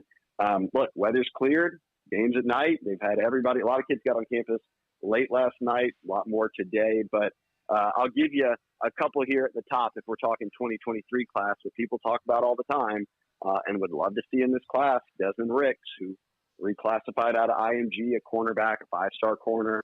He's on campus today. And then someone we've mentioned a ton, probably one of my favorite players left on the board, Javian Toviano out of Texas, who Ohio State's on him, Michigan, certainly A&M and Texas, but he's just repeatedly popped up at LSU for multiple games now, and he was around a lot this summer. So he's kept kind of quiet of which way he might be leaning. I don't think he's trying to fool anybody. I just think he's trying to go through his process without all the fanfare to it. But I feel a lot of people I've talked to feel like LSU's in the lead for both those guys. And I mentioned this a second ago. Those are two corners. That would go a long way towards rebuilding the corner room back to kind of where you normally expect it to be at LSU, right? Like you expect to have those type of early impact guys that you can play for a couple of years, few years, and then they're off to the NFL, and both those guys certainly fit the bill. So long visitor list, but those two kind of jump out in terms of the current class. And I'll give you one more. If we're kind of watching any potential commits or anything like that, there's a kid, Dylan Carpenter, out of Santa Monica, defensive lineman, who caught the attention of the staff in a big way. He's been committed to UL, to the Raging Cajuns, but he's had a really, really good senior year, and they went out and saw him and got their evals in, and I will not be surprised if they make an offer, and if he winds up in the class. And I like it. I've said this. We talked a lot about this, Charlie, you and I, back in the beginning of the kind of NIL era, but way more so the transfer portal era. You want to take Louisiana guys that you can develop that aren't going to just leave at the first, sign of trouble or not playing or whatever it might be. I think guys like that are good evals. We've seen it over the years where so many of these Louisiana guys kind of bloom late. And then you look up 3-4 years down the road and they're a pretty integral part of your team. So if they do offer and he flips, I think that'd be a really nice addition for them in state. Shay, you mentioned Desmond Ricks there, and we talked about him a couple weeks ago with the possibility of him reclassifying. You also mentioned that LSU feels like they're in a pretty good position. When a player like that who's uncommitted reclassifies, how much does that just turn up the heat on him? Right. Great question, and that's exactly what it does. So, we talked about Colin Hurley reclassifying. Well, he's a sophomore right now. Right. He's still got almost 2 years of high school left, even if he's reclassifying. A guy like Desmond Ricks decided a few weeks ago, hey, I'm reclassifying, then followed it up with the news, not only am I reclassifying, I'm going to announce in December, and I'm going to sign in December and enroll early. So all of a sudden, all these teams who were after him thought, man, we had about a year and a half to recruit this kid. Now we've got 2 months, and he'll be on campus this weekend, and then he's going to give official visits to Bama, to be at the Iron Bowl, Florida, which will be early in December, and then LSU, which LSU's is, I think it's like December 17th, but it's the final weekend before the dead period hits, and then everybody signs a few days later. So they've set themselves up here to get the last visit and to host him more than anybody else has had him on campus this year. And I think for all those reasons, you kind of feel good about it. But then again, this is a Florida, well, he's a Virginia native, but a Florida kid playing at IMG who we already saw Cormani McClain at Florida, thought they had him, and all of a sudden at the last second, boom, NIL, Miami's in play. I'm not sure if that's going to play out the same way here, but I kind of just approach it with a little bit of reserved optimism, knowing, hey, I do think they're in the lead, but gosh, when you got visits to Bama, LSU, and Florida coming, and you still got other teams fighting for you, this one can go a number of ways. Shay, you may not have this exact number, so I'm just going to ask you to ballpark it for me. How many players are going to be in attendance today that have offers from both of these schools? Would you say LSU and Alabama are the top 2 schools on their list? Oh, not a ton. I think that there's a lot of kids that are committed to LSU right now that had LSU and Bama offers, but their recruitments are sort of over. It's not like Bama's trying really hard to flip them. I look towards the future. Look, Desmond Ricks is obviously one of them, but I would look into the future, the 2024 class. There's a number of guys that are coming in. Ryan Wingo, one of the best receivers in the country. Some kids from around the state. Kalaj Cobbins at Destrehan has offers from both schools, and certainly will be looked at by both schools. Wardell Mack, who plays corner over at John Ehret, is the number 1 player in the state for next year. And he's not down to, but high on LSU and Alabama, sort of out of the gate. So 10 or 15, I would say, maybe have offers from both schools and are like actually still being recruited by them, and while they're uncommitted. Maybe less than 15, probably around the 10 range. All right, Shay, last thing. Why did Missouri give Eli Drinkwitz a contract extension? Ay. He has a losing record. You know what? He has a losing record overall, not just in the conference. He has a losing record overall. They gave him a 2-year contract extension today. Why did they do that, Shay? I don't have the answer there. Maybe because he punked Dan Mullen that one time with their Star Wars outfits, and he's still riding high off that. I'll say this. I liked the Drinkwitz hire originally way more than the Brian Harsin hire. I never thought the Brian Harsin hire would work. I kind of thought Drinkwitz would work. But a contract extension. I'm going to be yeah. They lost today too, Hanny. You see that? Kentucky came back. Why? Hey, you saw I can do my you saw who else got a contract extension up there? Blake Baker, who's been on fire running things on defense for them. I don't get it. A contract extension. Like somebody at Missouri woke up yesterday and said, look, man, before we do anything else, we got to give Eli Drinkwitz a contract extension so that when we fire him eventually, we'll have to pay more buyout money. Why would they do that? Why would they? It's the best job in the world, college. I mean, ex-college football coaches. Best job I don't in the know. world. All right, Shay, what's going on on 3? You had something? You have a reason? Oh no, we'll catch. Oh no, I was going to say, Charlie. I don't know if you'd agree with me. I feel like this is, and I've been around LSU covering it since '04, so not forever, but long enough. I think this is the least pressure I've seen the fans, the team, everyone going into the Bama game. And it's odd considering that it's a top 10 matchup and all that. Maybe it's just year 1 of Kelly, but I thought that all week. Now I'm extremely confident in that because we are however many hours out from Bama LSU kicking off in Tiger Stadium, and Charlie is worried about Missouri's head coach getting I'm doing like that's a good point, Shay. No, I'm nuts. Okay, I granted I'm doing my Brian Windhorst little. Yeah. Why would they do that? with the fingers in the air and everything. Why would they do that? I don't get it. What's going on after the game on 3? Yeah, we're going to catch up with a lot of these guys, and certainly we're going to see. I mentioned Dylan Carpenter out of Santa Monica, if he gets offered and potentially does something with a commitment or flip this weekend. Kyrie Lee out of John Ehret is another offensive lineman for next year who we're kind of watching to see if he might pop this weekend. So could be more news on the recruiting front in terms of commitments, but I guess we'll just have to see how tonight goes. All right, Shay, we appreciate it as always. We'll talk to you next week when LSU plays Arkansas. All right, guys. Thanks. And we'll take a break here at Rouse's. Download the mobile app, and you will get curbside delivery here. All your tailgating needs at Rouse's, where we never run out of ice. This is Eagle 98.1 Game Day. Crime has serious consequences, but anyone can make a mistake. If you find yourself in trouble with the law, know that you have rights, and it's okay to demand them. The law offices of O.C. Brown are here to protect you and your rights. Felony or misdemeanor, DUI or drug charge. No matter what crime you're accused of, you still have rights. Let the law offices of O.C. Brown uphold them. Call 225-343-1111. Your law firm for a lifetime. I've been doing business with Luba for 25 years. They're dependable, trustworthy. It's just the attention to detail with our clients. Our folks have years and years of experience. They're highly trained professionals, but many companies have that asset. What I'd like to think makes Luba a bit different is that we use those talents in a way that truly is dedicated to serving the needs of the folks who depend on us. They said I was small, weak, said my heart wasn't strong enough. But I showed them what heart looked like, again and again and again. Mom got me the right care, the right doctors with Blue Cross coverage. Don't let people tell you who you are. Show them the right card, the right care. This summer, meet Acura's heroes of performance.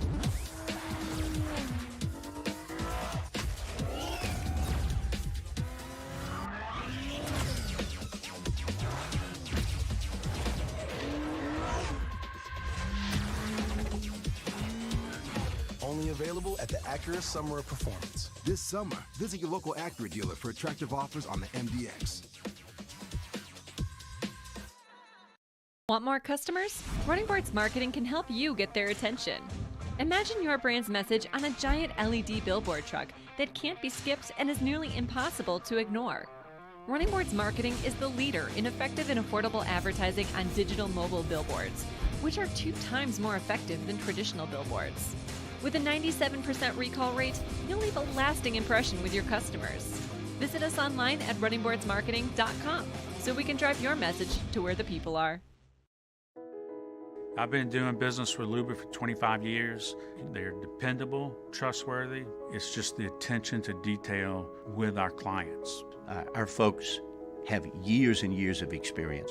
They're highly trained professionals, but many companies have that asset. What I'd like to think makes Luba a bit different is that we use those talents in a way that truly is dedicated to serving the needs of the folks who depend. 98.1. Eagle 98.1 Game Day. Talkin' Tigers. Talkin' Tigers. Presented by Louisiana Land Bank. Louisiana Land Bank. They're experts in rural land and equipment lending. Talkin' Tigers. Defensive lineman Makai Wingo. You know, we're just taking it day by day. It's all about the preparation, you know. It's a trend for us. When we practice well, we win games. And we've been having a great week of practice so far. So if we continue on this, I think we'll be fine. Wide receiver Kayshawn Booty. You know, kind of going in it day and out, tempos. We start the day with tempos, fast starts to get everybody going. That's the main focus, start fast. Cornerback Makai Garner. Essential, you know, needed that. Finally got a break, you know, from everything from practice, school too, you know, on the weekends. But it was good for me, and especially for the team. Punter Jay Bramblett. There's a standard that we want to play to, and we certainly weren't doing that. But I think there's kind of been a culmination of several things and guys coming together and, you know, realizing the severity of what we're doing, because special teams will win and lose games, as you can see. You know, so I think we've had some more buy-in and guys realizing it's actually important, you know, and it can change a game for the better. So we need to be on it. Defensive lineman Makai Wingo. Doing the small things, just pressing the pocket, you know, I always say making sure he's not back there just sitting on the spot, getting to his first read. You know, we want to get him moving a little bit, you know, flush him and get him outside of the pocket. Wide receiver Kayshawn Booty. It ain't been bad. Coach Hank give us quizzes the night before and stuff like that. It's different questions, all the tempos, like he said, start fast plays, and then just different alignments. It really helped. Cornerback Makai Garner. For me, it's just, it starts with film. But then on top of that, it's just me playing my game, not getting out of not trying to make not trying to do somebody else's job, just do my 111. Punter Jay Bramblett. Taking it seriously, you know. Go out and play special teams like you play offense or defense, you know. Attention to detail here in the meetings, you know, knowing the plays, you know, take notes, all that stuff. Defensive lineman Makai Wingo. You know, Coach House, he's very detailed in his work, and I'd say we're pretty good at adjusting when he comes in halftime and gives us different things and tweaks to the defense that we need to do. So I'll get that up to him. You know, he's pretty good with that. Wide receiver Kayshawn Booty. So like secondary, just like any other secondary, you know, it's not like oh, you gotta watch for this dude. If you ask me, everybody the same. We just got to do what we do. Cornerback Makai Garner. Explosive. You know, they got receivers. They got talent everywhere, especially starting with the quarterback to the running back to the O-line, even at the receivers, you know. But it's a good test, but, you know, I'll be ready, or we'll be ready. Punter Jay Bramblett. It's huge. A lot of people don't think special teams is that important, back to that point. But when you look at a game like this where it can be neck and neck, you know, 10 or 15-yard field change can be the difference, you know. If we're punting the ball 10 or 15 yards farther than they are, you know, in the long run, it adds up, and it's a first down or more that they have to get, you know, whatever it may be. Defensive lineman Makai Wingo. Film, it appears they have a well-coached O-line. You know, they do things, they move well together. The running back is electric. You know, he's a guy you got to get on the ground because he can make the first guy miss. And obviously the quarterback, he is what he is. We know about him. Wide receiver Kayshawn Booty. The chances, I wouldn't say the chances limited, knowing the guys we have, you know. But I feel like when we take shots, we got to land them. We got to execute. As you see, a lot of the teams that beat them took shots downfield and executed. So that's the main focus this week. Talking Tigers. Eagle 98.1 Game Day. Enter now for a chance to win a catch and cook fishing experience from the Louisiana Charter Boat Association with me, Chef Jay Ducote, winner of Beat Bobby Flay. Register now at gocatch.com. That's GEAUX catch.com. I am Juliette, daughter of Marguerite, granddaughter of Gabriel Piera. I come from a line of strong women who knew struggle. And success, too. Still, I was scared by my breast cancer diagnosis. But I had Blue Cross coverage, which meant I got care from top doctors. I'm strong like my mother, and her mother before her. The right card, the right care. ServiceMaster Elite create clean, disinfected work environments. As a local business, we take pride in serving the New Orleans and Baton Rouge areas. Our cleaning protocols follow CDC and OSHA standards for healthcare settings, offices, senior living, restaurants, and industrial plants. Contact ServiceMaster Elite to get your operation ready for reopening with germ disinfection cleaning. ServiceMaster Elite, the trusted choice in professional cleaning since 1996.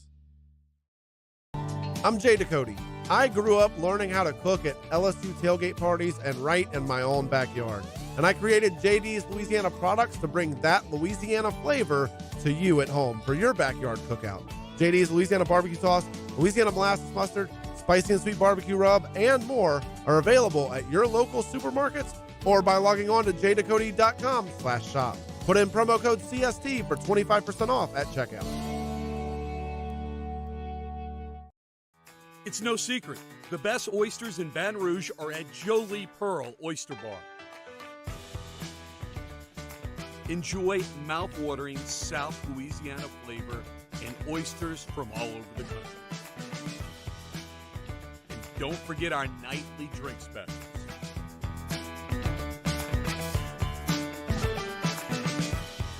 Jolie Pearl Oyster Bar, located in downtown Baton Rouge. Eli's always been into grilling. It took us a while to see it, but the signs were there. What are you doing, Eli? I knew grilling was my thing. I have been talking about it throughout my career. Happy with the results? I am. Got the new grill from barbecueguys.com. It performed great. My advice, as I always told my boys, do more of what you're born to do. Barbecue Guys, for those who were born to grill. You want cheese on your burger, Pops? I'll take a little cheese. Gulf Coast Bank and Trust is giving our customers the power to bank anywhere, anytime during this challenging event. And we're right there with you. Our mobile banking app is a smart way to manage your money. Eagle 98.1. Eagle 98.1 Game Day. After further review on Game Day, presented by the Grove Recovery Center. The Grove Recovery Center. Recovery designed for you. After further review is heard weekday afternoons from 3 to 6 on 104.5 ESPN Baton Rouge. Now from AFR, here's Matt Moscona. We return here at Rouse's. Download the mobile app for curbside delivery. All of your tailgating needs here at Rouse's. Just a short drive to the LSU campus. Bring in Matt Moscona. Matt, good afternoon. Fellas, how are you? Doing fantastic. Listen, let me start with this. Where is LSU going into this game compared to where you thought they would be going into the season? There's only this is the record I had predicted right now, Hanny. I thought they'd be 6-2, but I'd swapped Florida State and Florida. I had them beating Florida State but losing at Florida. So I'm not surprised that they're 6-2. Maybe a little surprised at how they've gotten to 6-2. Because look, I mean, if you had that Florida loss, you'd already be at 2 conference losses right now. So the conversation we're having about LSU is very different because if they win today, I mean, it would take a cataclysmic failure for them not to be in Atlanta. Let me ask you the same question about Alabama. Oh, fumble Tennessee, Bubba. I'm sorry. Sorry. Tennessee just recovered a fumble. All right, you're ahead of us. We're play behind. No, that's good. I mean, I'm fine. I'm fine with that. I only said it too because I heard y'all offline saying you couldn't get this game on. We have it on. We were going to swap TVs. Okay, we were going to put it on. We were going to put it on the TV closer to us rather than the one that's a little bit further away. But no. This is what you call a completely distracted radio guest. Yeah. Okay. Where I thought Alabama would be is undefeated and steamrolling everyone because I said coming out of SEC Media Days I had 2 big takeaways. One was that there was no consensus on who was the second best team in each division. Everyone assumed Bama, Georgia, and there was no consensus on who was next. And clearly we see what Tennessee is right now. But the other was Alabama was just pissed off. I mean, they looked like they were ready to avenge the loss in the championship game to Georgia and steamroll everyone. So the fact that Bama is sitting here looking fallible already with a loss is very surprising to me. Is there anything that you can point to as a reason for the penalties, the drop passes, the lack of turnovers created, all things that you associate with bad football teams and not certainly a Nick Saban coach football team? You got a good reason as to why? Well, I think they are not as good in spots as we thought they would be, and that's the biggest difference. Receiver is one we've all pointed out. I mean, and it's not that they don't have highly regarded guys. I mean, Jermaine Burton coming in, the transfer brought from Louisville who's finally healthy now, but there's those guys erase a lot, Hanny. I mean, whenever you could just send Devonta Smith on a go route and he could burn your best guy, whoever it is, that can cover up a lot. And they just haven't given Bryce Young a lot of help at the receiver position. That's one. And then, I mean, how many times have you seen Nick Saban's defense give up 52 points to Tennessee? Yeah, I mean, they have struggled, especially in the secondary, and I think their interior defensive line isn't a traditional Bama defensive line. So I think that's magnified by things like penalties and turnovers when you're just not as good as you've been in the past. What role do you foresee Harold Perkins having in the game today? When we were talking with Gordy earlier, we talked about using him as a spy at times on Bryce Young. We've also talked about him potentially covering Gibbs, who's Alabama's leading receiver, out of the backfield. And then you realize, hey, you've only got one of this guy. So what do you think his role will be today? Well, guys, I remember we talked about that against Tennessee, and I thought he would play that role, and he played 8 snaps. And so then we talked about it again whenever they played Ole Miss, and clearly after Ole Miss went up 17-3, it was like, okay, kid, you're on the field. It was actually when they were up 14, and then in that drive where they settled for the field goals where they put him on the field, and then he never came on. Handy, I mean, we've all been talking about it. The coaching staff just had to figure out a way to get Perkins and Ojulari on the field at the same time. and it looks like they did that for the bulk of the Ole Miss game. He's got to be on the field every snap he's available to be. I mean, the only way he's coming out is if he's tapping his helmet because he needs a breather. He's just a difference maker, as we've seen off the edge, but he's athletic enough to do exactly what you just said. But the other part of it, where you said that they only have one of them, Micah Baskerville is a very similar player in that respect. I'm not telling you he's a potential first-round draft pick like Perkins is going to be, but Baskerville is phenomenal at defending sideline to sideline, and he can help you in coverage. We've seen him throughout his career. So I think both of those guys are just critically important at LSU today. Let's talk about Jaden Daniels and how he might attack this Alabama defense. He certainly made a big move. There's nobody better at the beginning of November than he was at the beginning of October than Jaden Daniels. So let's talk about how he may attack this group today. You've got to do it through the air. I mean, it's where Bama is vulnerable. We've seen it. We saw it last year. We're seeing it right now this year as well. I mean, you don't have to be Hendon Hooker and Jalen Hyatt, but my goodness, isn't that LSU strength that we've talked about forever is this receiving core? And Bama, look, I get Elias Ricks is healthy now and Kool-Aid McKinstry's played well at times, but that secondary has given up plays and yards, and there are plays to be had. This receiver room has to have a monster day. So that's Jaden Daniels getting them the football. It is his willingness to stand in there and deliver strong, accurate throws. If he does that, I mean, hey, we've seen this, man. That was Burrow in 19. That was Mettenberger in 2012. You remember he took a beating that day, but he just stood right in the face of pressure, delivered accurate balls. That's why LSU was in position for an upset. So, I mean, I have been big on Daniels running the football. He is dynamic, and I think there are going to be plays to be had if Alabama over pursues. But today is about Jaden Daniels winning this game with his arm. All right, last thing, and we'll let you go watch the game. Why does A&M stink at football so bad? I stumped him. Yeah, you did. You got him. I stumped him. Scone is speechless. That doesn't happen very often. Or did the call just drop? Not 2 weeks in a row, yeah? Well, last week it was with the special teams. Yeah, and the special teams actually ended up being okay. Oh, God, we don't want that to happen for anything. We don't want that. All right. Call dropped, he had to go watch the game. All right. Tennessee kicks field goal. So with 10:05 to go in the first quarter, Tennessee 3, Georgia nothing. We'll give you a full scoreboard when we – sometimes Scone's just – Not talking. That's it. Mike drops and he's out. He's all right. Done. We'll take a break, come back with a full scoreboard here at Rouse's Eagle 98.1 Game Day. When I was a boy, I spent my days climbing trees, catching fish. Barefoot in the river I walked, listening to crickets, counting stars. This was home. After my stroke, I wondered if I'd make it back to the people and places I love. But I got the right doctors with Blue Cross coverage. Your card matters. Your home does too. Crime has serious consequences, but anyone can make a mistake. If you find yourself in trouble with the law, know that you have rights, and it's okay to demand them. The law offices of O.C. Brown are here to protect you and your rights. Felony or misdemeanor, DUI or drug charge. No matter what crime you're accused of, you still have rights. Let the law offices of O.C. Brown uphold them. Call 225-343-1111. Your law firm for a lifetime.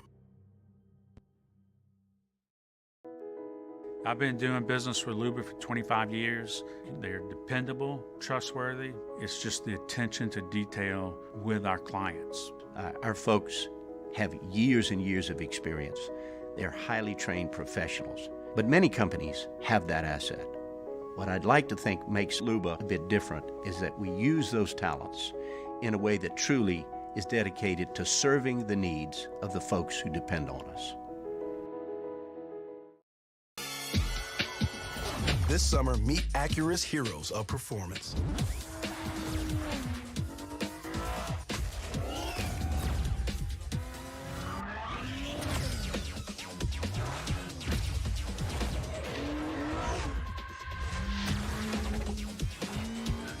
Only available at the Acura Summer of Performance. This summer, visit your local Acura dealer for attractive offers on the MDX. Want more customers? Running Boards Marketing can help you get their attention. Imagine your brand's message on a giant LED billboard truck that can't be skipped and is nearly impossible to ignore. Running Boards Marketing is the leader in effective and affordable advertising on digital mobile billboards, which are 2 times more effective than traditional billboards. With a 97% recall rate, you'll leave a lasting impression with your customers. Visit us online at runningboardsmarketing.com so we can drive your message to where the people are.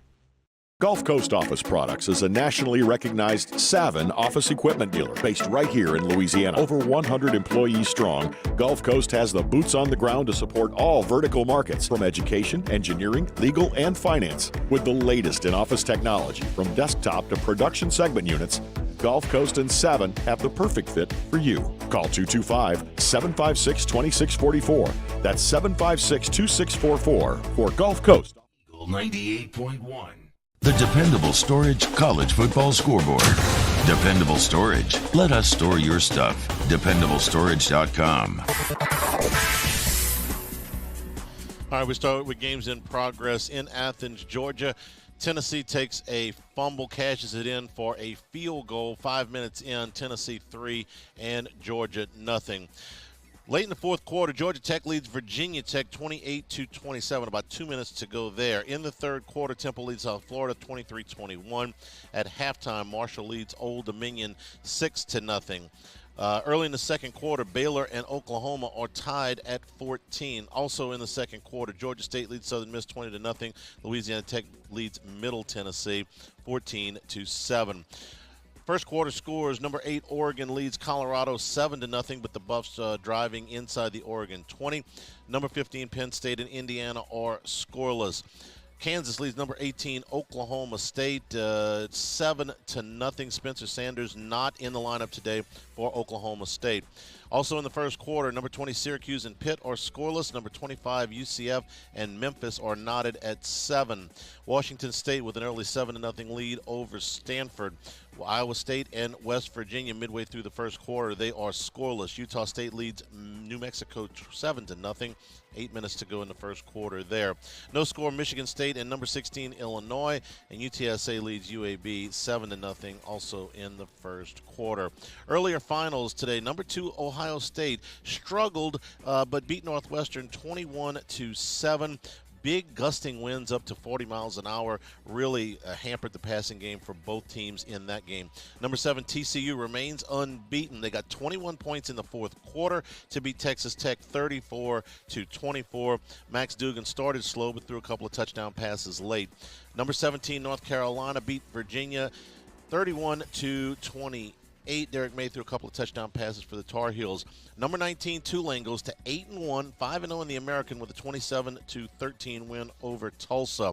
It was Air Force over Army 13-7. Kentucky beat Missouri 21-17, but Eli Drinkwood signed a 2-year contract extension. Florida beat Texas A&M 41-24. Texas A&M had the flu apparently. Yes, they today. did. Yeah, lots of guys had the flu. They were terrible anyway. Minnesota beat Nebraska 22-13. It was Iowa over Purdue 24-3. Wisconsin beat Maryland 23-10, and Western Kentucky beat Charlotte 59-7. And we got a pass to the end zone incomplete for Georgia. They will play third down and 10, and that is your college football scoreboard. Presented by LouisianaCharterFishing.com, the catch and cook fishing experience is happening until the end of the regular football season. At the end of the regular season, one grand prize winner will be randomly selected and notified. They'll enjoy lodging and a charter fishing trip for themselves and a friend, along with special guest Chef Jay Ducote. The crew will enjoy a full day of fun on the water, go catching with one of Louisiana's best captains, and afterwards, the grand prize winner and a guest will head back to the camp with Chef Jay for an unforgettable cookout and dinner for all. Once-in-a-lifetime opportunity for anybody who loves fishing, food, and fun, and entering to win is easy. All you have to do is visit GoCatch.com and complete the registration form. That's GEAUX catch.com, and they'll also have 5 runners-up who will be selected to get a LouisianaCharterFishing.com prize pack valued at $100. LouisianaCharterFishing.com, and Georgia has they marked him short. They marked him short. He's celebrating he thinks he got scored. He got in. He That's did get in. touchdown, Yeah, they're gonna review this. They're gonna give Georgia a rushing touchdown for Stetson Bennett, and it will go to 6-3 with the extra point to come. We'll take a break. Jacob Hester still to come. Mark Heim covering the Alabama Crimson Tide. Jeremy Hill and the voice of the Tigers, Chris Blair, all here to come in our final hour. We're here at Rouse's. This is Eagle 98.1 Game Day. ServiceMaster Elite create clean, disinfected work environments. As a local business, we take pride in serving the New Orleans and Baton Rouge areas. Our cleaning protocols follow CDC and OSHA standards for healthcare settings, offices, senior living, restaurants, and industrial plants. Contact ServiceMaster Elite to get your operation ready for reopening with germ disinfection cleaning. ServiceMaster Elite, the trusted choice in professional cleaning since 1996. It's no secret. The best oysters in Baton Rouge are at Jolie Pearl Oyster Bar. Enjoy mouth-watering South Louisiana flavor and oysters from all over the country. And don't forget our nightly drink specials.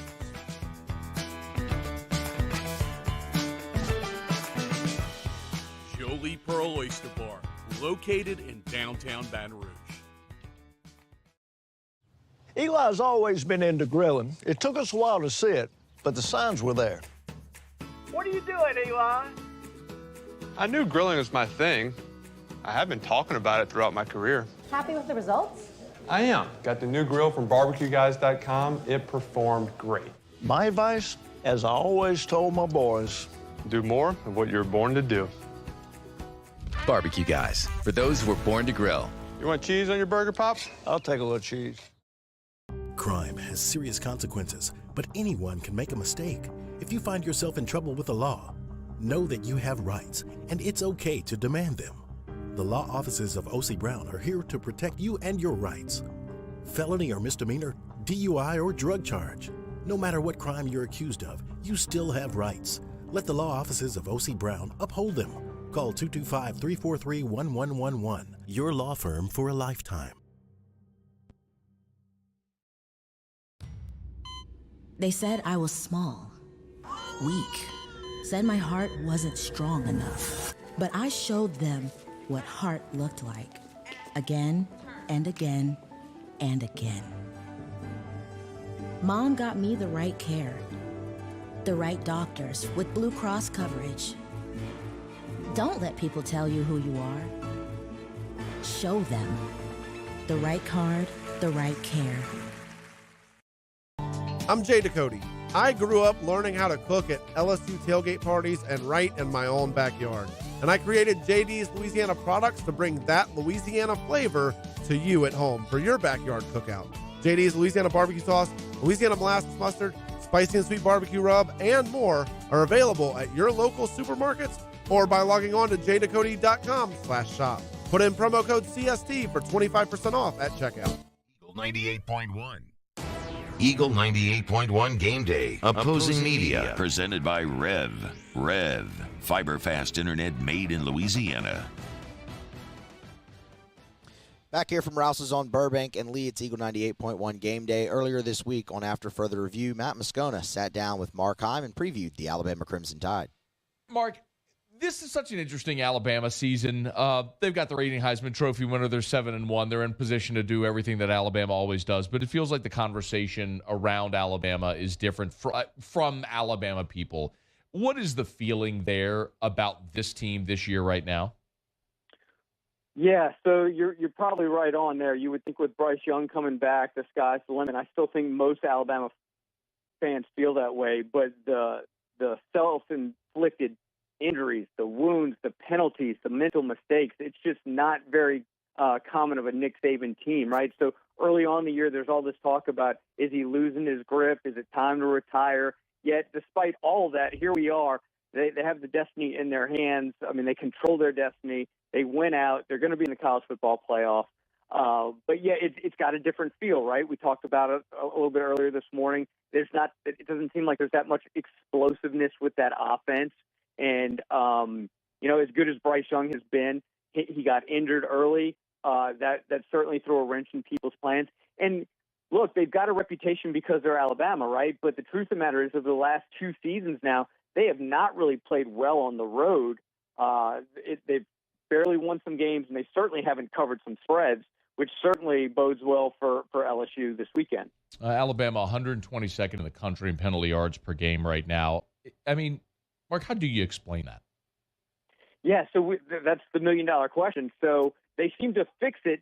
All of a sudden, they did a complete 180 from the Tennessee game to the Mississippi State game. Now they have the week off. I don't have an answer. I don't think Nick Saban has an answer, and I think that's why a lot of the critics have been very vocal about, man, can he control these guys? And then there's these discussions about maybe NIL is more important than the whole team thing and guys out there just trying to get theirs. It's really just a lack of discipline and a lack of focus. Like, you know, the secondary, it's pretty clear that Nick Saban's defensive backs have been taught to be aggressive, to be handsy, and make the officials throw the flag. Well, they're throwing the flag. I think people can live with that type of penalty, right? But it's that pre-snap movement, mental mistake type things that just have the 70-plus-year-old Nick Saban blowing a gasket at the end of the Mississippi State game, up 4 touchdowns with 30 seconds to play. Right. So to put my finger on it, I just think it's I think a lot of those guys just need a swift kick in the ass, quite frankly. I mean, they just need to get their stuff together. Interesting. He's on Twitter at Mark_Heim, AL.com, WNSP Radio, talking about the Tide. You also mentioned the road issues. Mark, it's something that I mentioned earlier today, and I've mentioned probably every day the past 2 weeks. I mean, it's legitimate. I mean, there are at least 6 examples the last 2 seasons of road games where Alabama struggled. Is there anything to that? I think there has to be, right? It's been kind of a dangerous trend. Obviously they're going to get everybody's best game and all that because it's Alabama and, all that blah, blah. But, I mean, they really should have probably lost to Texas. Now, Tennessee, I think was probably more self-inflicted wounds than anything. That's not to take anything away from Tennessee. Obviously, very explosive, great story. They deserve everything they're getting, and it's going to be a huge game this weekend. But that's a game where if you just cut your penalties in half and you don't have the special teams blunder, you're going to win that ball game. Now, to be fair, Tennessee had a mental error too on that. I think it was that read, that option read, where he just kind of dropped the ball and Alabama ran one in. So, to your point, yes, for whatever reason, there seems to be this mental hurdle that these guys just recently seem to have had problems getting over. It'll be interesting to see how they come off because they played really well against Mississippi State. Now you're coming off the bye week, and that's usually where Nick Saban really tries to refocus the guys. They get back to more of the traditional, fundamental stuff. And this is kind of where their new season starts. Mark, let's talk a little bit about the offense. Bryce Young is awesome. I think he's the best player in college football. But when I look at the receivers, I don't see Judy and Waddle and Ruggs and Smith and all those guys. Is there really that big of a step back at that position this year? Yeah, there is, with a caveat. I mean, injuries have really plagued the guys that they went out and got, right? So Tyler Harrell had the foot injury, the transfer from Louisville, much publicized transfer. This is a guy that I think just got his first catch of the season against Mississippi State. I think they're feeling that, even Saban has talked about his speed and explosiveness, and you just haven't been he hasn't been on the field, so you haven't seen it. I think JoJo Earle is another one that comes to mind. He was really their primary punt returner before he got injured. He had a knee injury last season, and then he's had a foot injury this season, or at least his preseason. So they haven't had a chance to work those guys back in. So when you're relying on those other guys like Ja'Cory Brooks, who's big and athletic for 6'2", or like a Kobe Prentice who leads the team in catches, but he's small, they've spread it out a little bit more. They haven't had that go-to guy. But I think Saban is hoping that Harrell and guys like JoJo Earle really kind of step it up moving forward starting this Saturday. Or what about the running game? Like when Bama is going good, why does it work? Well, I think one of the reasons you look at the offensive line, specifically Seth McLaughlin, he's the center, right? He's missed some side. He's undersized, but he got back into the game after missing some time due to an injury against Arkansas. And you saw what they did against Arkansas. Yeah. So I do think, and I'm not telling you anything you don't know. I'm like fansplaining things all of a sudden like I'm in a Dr. Pepper ad. But, when Bryce Young is in there and there's that threat, right? When Young was missing, I felt like guys were daring Alabama to throw the ball a little bit. But they had McLaughlin back in, and he really, I thought, energized that offensive line. now that you've got him in, you've got Bryce back there with the ability to extend plays, make guys commit. People often compare him to a point guard, right? And he's probably the best example of that. His ability to make that defender commit one way or the other and just kill him with whatever the other option is. I think with that, it opens it up for Jahmyr Gibbs, who, quite frankly, started the season really slow, but has certainly picked up the pace. When teams have limited Alabama offensively, how have they done it?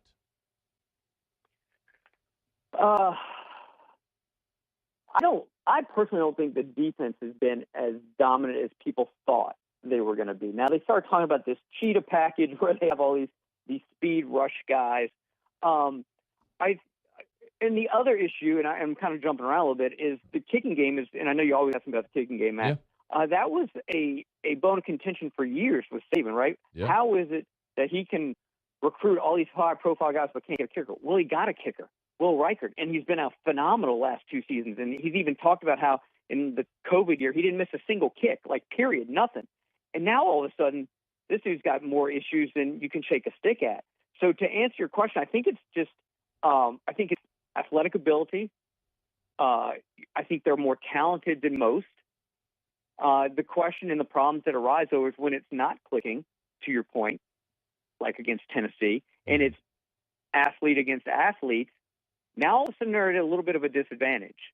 So I think with the return of Harrell and potentially JoJo Earl, and if they can keep those penalties down, I think they have the upper hand on most teams moving forward. What about the defensive weakness, if there is one? How would Jaden Daniels and LSU be able to attack Alabama?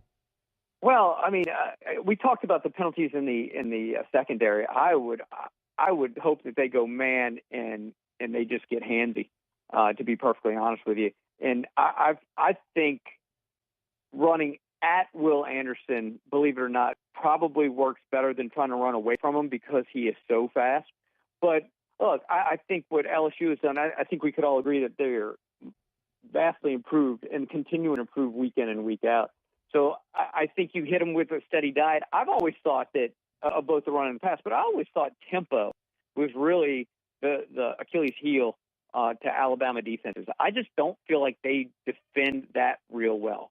Now they've had a bunch of mental breakdowns going back to last year, just X's and O's type stuff. Like there'll be guys wide open just on busted coverages.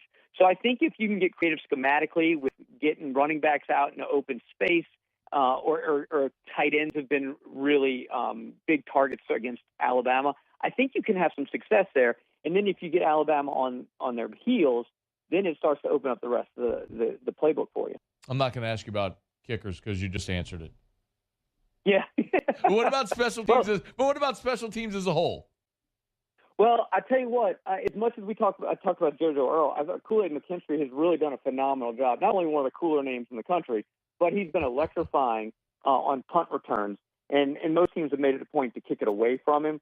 So I do think special teams is, for the most part, to their advantage. But I'll be honest with you, I think there are a lot of Alabama fans, and I would even put Nick Saban in this company, that are not comfortable putting Reichert out there to kick field goals. And that's not something I would have said 3 weeks ago, 4 weeks ago, or even last year. So I think that is a certain concern. I think when he does hit one, it's more of a relief than anything at this point. He is Mark Heim on Twitter at Mark_Heim, AL.com, WNSP there in Mobile, and he's always here to fansplain you. You can always count on Mark to fansplain. Looking forward to a good game on Saturday, man. Hopefully it delivers. We appreciate the time as always. Hey, man, I appreciate it. Y'all have a good weekend, and thanks for having me. Spencer Callahan is the one to see. Call 387-2323. LA 21-12681, offices in Baton Rouge. Eagle 98.1, WDGL and AC1 Baton Rouge. Want more customers? Running Boards Marketing can help you get their attention. Imagine your brand's message on a giant LED billboard truck that can't be skipped and is nearly impossible to ignore. Running Boards Marketing is the leader in effective and affordable advertising on digital mobile billboards, which are 2 times more effective than traditional billboards. With a 97% recall rate, you'll leave a lasting impression with your customers. Visit us online at runningboardsmarketing.com so we can drive your message to where the people are. Gulf Coast Office Products is a nationally recognized Savin office equipment dealer based right here in Louisiana. Over 100 employees strong, Gulf Coast has the boots on the ground to support all vertical markets, from education, engineering, legal, and finance. With the latest in office technology, from desktop to production segment units, Gulf Coast and Savin have the perfect fit for you. Call 225-756-2644. That's 756-2644 for Gulf Coast Office Products. I've been doing business with Luba for 25 years. They're dependable, trustworthy. It's just the attention to detail with our clients. Our folks have years and years of experience. They're highly trained professionals. But many companies have that asset. What I'd like to think makes Luba a bit different is that we use those talents in a way that truly is dedicated to serving the needs of the folks who depend on us. Oh, hey, what's up? It's Big D and Bubba, 100.7 The Tiger Morning Show. We'd love for you to join us every weekday, 4 a.m. till 9 a.m. Yeah, everything you want in a show. Country music. We got laughs. We got celebrity in-studio guests. We just need you. Join us every weekday morning, 4 a.m. to 9 a.m., right where it all started. That's right. Louisiana's country station, 100.7 The Tiger. ServiceMaster Elite create clean, disinfected work environments.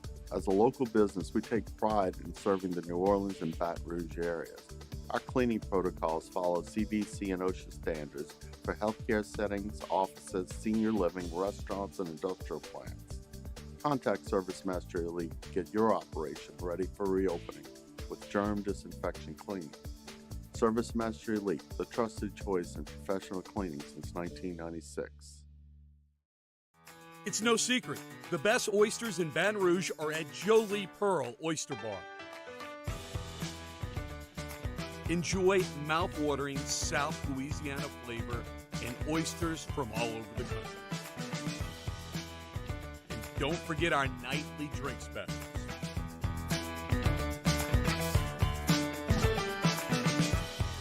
Jolie Pearl Oyster Bar, located in downtown. Eagle 98.1. Eagle 98.1 Game Day. Off the bench on Game Day. Off the Bench is heard weekday mornings from 7 to 10 on 104.5 ESPN Baton Rouge. Now from OTB, here's Jacob Hester. We're going to change up the order here a little bit. We're going to move Jeremy Hill into this segment and move Jacob Hester back a segment. Jeremy, good afternoon. How are you? I'm doing great, man. Headed up to campus. Great fields, great vibe. The weather, not raining. Never rains that early, so we're good to go. Yeah. Well, I'm glad the game went at like 5 o'clock this morning. We might have had a little bit of a shower at that point. Jeremy, let's talk about Alabama's run game. Their leading receiver is the starting tailback. So when you've seen Alabama, talk about how they get Gibbs involved and what they've done with the running backs in this passing game. Yeah, normally when you think of a passing attack and running back to the leading receiver, it's normally a huge red time. But for Alabama, that offense goes when Gibbs is having a big-time day, and they find creative ways to get him going. Option routes out the backfield, screen plays, and they're not afraid to hand it to him, too. So I intend on him being in a big-time part of their game plan and what they're trying to do today in this football game. And you can kind of slow him down. It's definitely help your chances out of winning. Okay, so with that in mind, what does LSU do? Because you got to account for Young, obviously, in the run game as well. But what do they do as far as trying to defense Gibbs in the pass game? Yeah, I think you got to definitely, put some attention towards him. I think you got to trust your cornerbacks on the outside with some of these receivers who aren't the Devontae Smith and Jalen Waddles of the world. I think you can put some of these corners in one-on-one matchups and really, put some attention to Gibbs. I wouldn't be upset if you bracket him sometimes with a safety and a linebacker and just really kind of take him away and, give that defense line a little more time to, get after the quarterback there. And really, I think Baskerville is a big-time, athlete in open space that I'll put on him. And I think as much as they want to rush Perkins off the edge, I think that's another guy who can kind of play in space. We talked a lot about Harold Perkins and how they may utilize him in this game. You wish you had more than one of him, but what is his primary role going to be today? Yeah, I would love to see him get after the passer. Watching Alabama all year, especially on the road, they have given up pressures. Bryce just special athlete back there, and normally he's making those guys miss and extending plays and throwing the ball down the field. But getting away from Perkins is an entirely different animal, especially when he's coming free after a quarterback. So for me, I don't think I would spy him this week. I think I would try to let him get after Bryce and try to get him down in the backfield. Let's talk about LSU's run game and the run game that has incorporated Jaden Daniels all year, but in the last couple of weeks they have gone specifically to some designed runs for him. So what is your read on how the LSU run game has evolved? Yeah, and that's something that you kind of really didn't see early on in the season. They were kind of handing it to the backs, and when Jaden was running it, it was actually passing plays where he was pulling it down and getting the bulk of his yards there. But you saw the huge uptick in rushing touchdowns for him, and obviously his rushing performances, and that's just with the design QB runs, and also a little read option too, where he's just pulling it out. And when those backs get going for the way they have, Williams a good one. You got to respect them kind of just getting the ball there, and that opens up the door for JD5 to pull it out and do the things he can do with his legs. So for me, I do all the same things we were doing. Quarterback run, read option stuff, and obviously we know what he can do, dropping back to pass and extending plays and use his legs that way as well. What were some of the things that Tennessee did? Obviously, Hendon Hooker's having a great year. They've got terrific receivers, but what's some of the things that they were able to do to exploit Alabama defensively? Yeah, they were just going down the field. They were taking vertical shots down the field in that tempo. And every time you got to line up quickly that way, you really don't have much time to change your defensive plays and get exotic and do, all the things we've kind of seen those Saban defenses do over the years. Put so much pressure on you. So if I'm LSU in this game, you get a big-time play, get on the ball, call something else, try to keep that pressure on them, keep them on their heels, and really try to get Tiger Stadium behind you and put a little more pressure on them.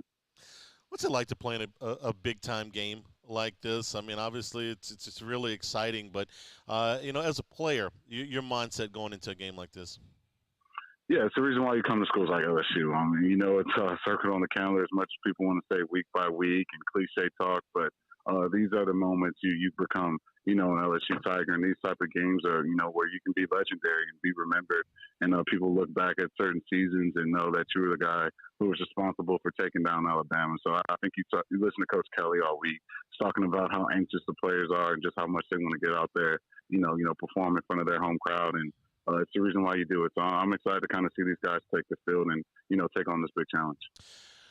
I need to ask a personal favor. Could you take that picture that you got earlier today of Hunt Palmer in a tuxedo, smoking a cigar, watching Texas A&M lose with a big smile on his face? Could you post that to the to the website or to Twitter or something like that? Just do me a favor. Oh, yeah, we can definitely do that. But I'll tell you now, I'd much rather be in Death Valley. I think we all would. Hey, Jeremy, we'll catch up with you after the game for post-game. Should be a lot of fun. Thanks a lot. All right, man. Jeremy Hill will be with us on postgame 90 minutes after the end of LSU and Alabama. Running Boards Marketing reminds you about them one more time and how they can help your business stand out. They do it with giant LED mobile billboard trucks. Drive them all around the city. Eye-catching ads, impossible to miss. Check them out, runningboardsmarketing.com. Find out how they can help you promote your business. Huge call coming up here in the Tennessee-Georgia game. Hendon Hooker from the end zone trying to attempt a pass. Ball comes out of his hands. It looks like his arm is starting forward. A Tennessee lineman recovered the ball just outside of the goal line. This can go a lot of different ways. They can rule this an incomplete pass, which is the ruling on the field. They can talk about this as a fumble, which was recovered by Tennessee. And if they do call it a fumble and recovered by Tennessee, then you have to decide, did that lineman get the ball completely out of or out of the end zone? So this could be an incomplete pass with Tennessee punting out of the back of their own end zone.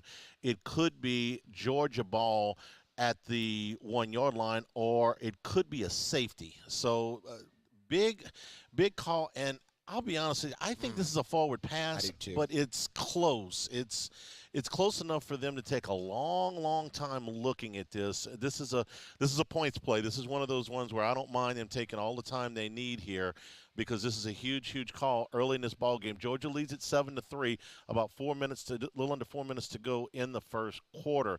But a Georgia punt that went down to the 1 yard line had pinned Tennessee back, and now this could be a potential scoring play for Georgia depending on how this ruling goes. We'll tell you about it what happened when we come back. We are at Rouse's. Download the digital app for curbside delivery here at Rouse's. This is Eagle 98.1 Game Day. I am Juliet, daughter of Marguerite, granddaughter of Gabriel Piera. I come from a line of strong women who knew struggle and success too. Still, I was scared by my breast cancer diagnosis, but I had Blue Cross coverage, which meant I got care from top doctors. I'm strong like my mother and her mother before her. The right card, the right care. I'm Jay Ducote. I grew up learning how to cook at LSU tailgate parties and right in my own backyard. And I created JD's Louisiana products to bring that Louisiana flavor to you at home for your backyard cookout. JD's Louisiana barbecue sauce, Louisiana molasses mustard, spicy and sweet barbecue rub, and more are available at your local supermarkets or by logging on to jducote.com/shop. Put in promo code CST for 25% off at checkout. I've been doing business with Luba for 25 years. They're dependable, trustworthy. It's just the attention to detail with our clients. Our folks have years and years of experience. They're highly trained professionals, but many companies have that asset. What I'd like to think makes Luba a bit different is that we use those talents in a way that truly is dedicated to serving the needs of the folks who depend on us. This summer, meet Acura's heroes of performance.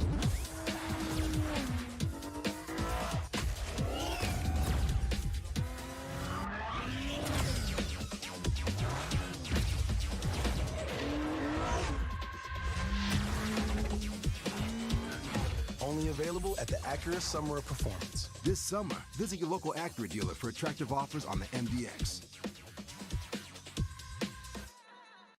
Want more customers? Running Boards Marketing can help you get their attention.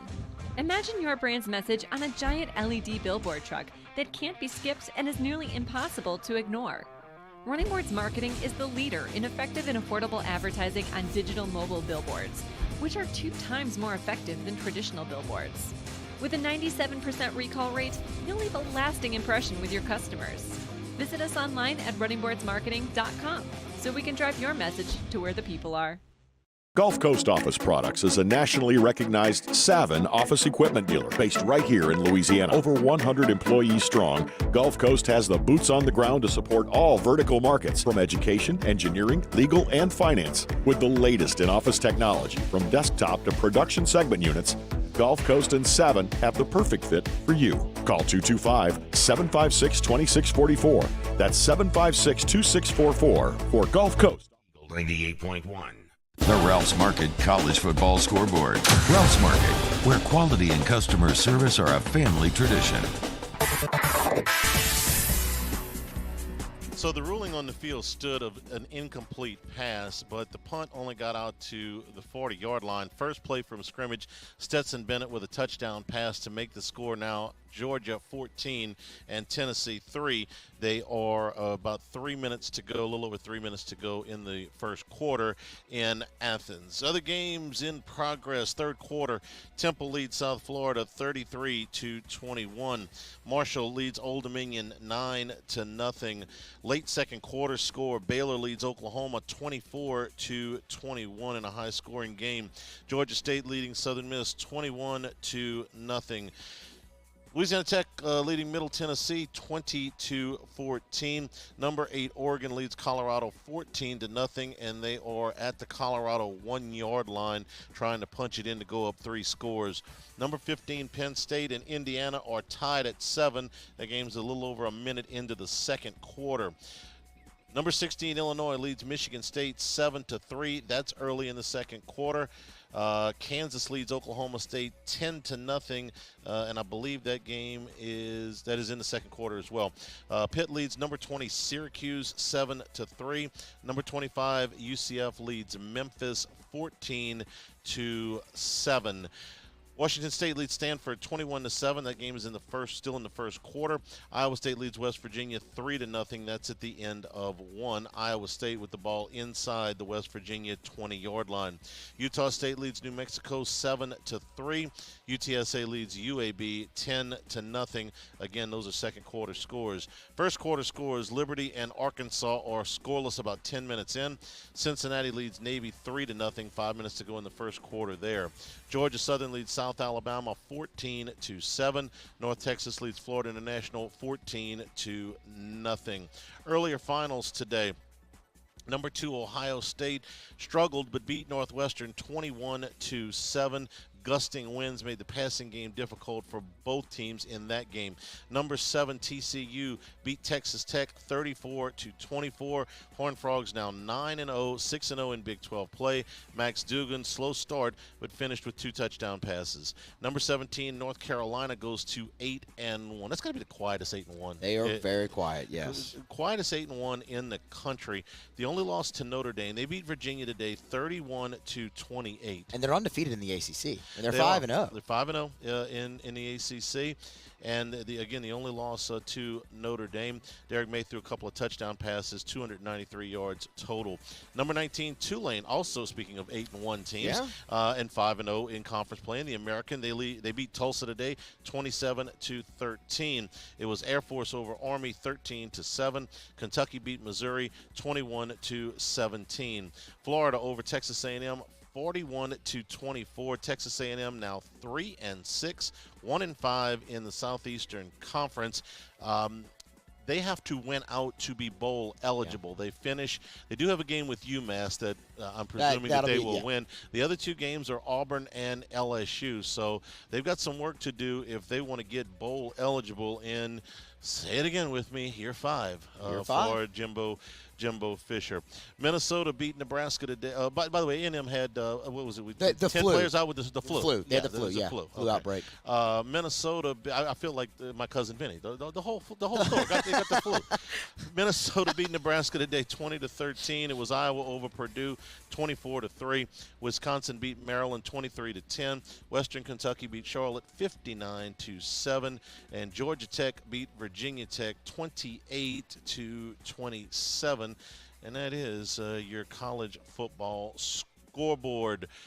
Tennessee with the ball back. They've been a little bit cautious on offense. They have not taken many vertical shots. They had one where Hyatt had just blown by the corner and Hooker overthrew him. Other than that, they've been very conservative, very deliberate, a lot of underneath stuff.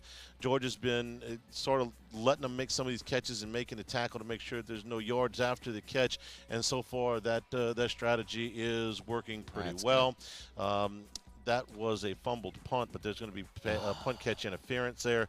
So Georgia's going to get the ball at about their 35-yard line. A little over 2 minutes to go in the first quarter, and the Bulldogs in control right now, 14-3. We'll take a break. We are here at Rouse's Burbank at Lee.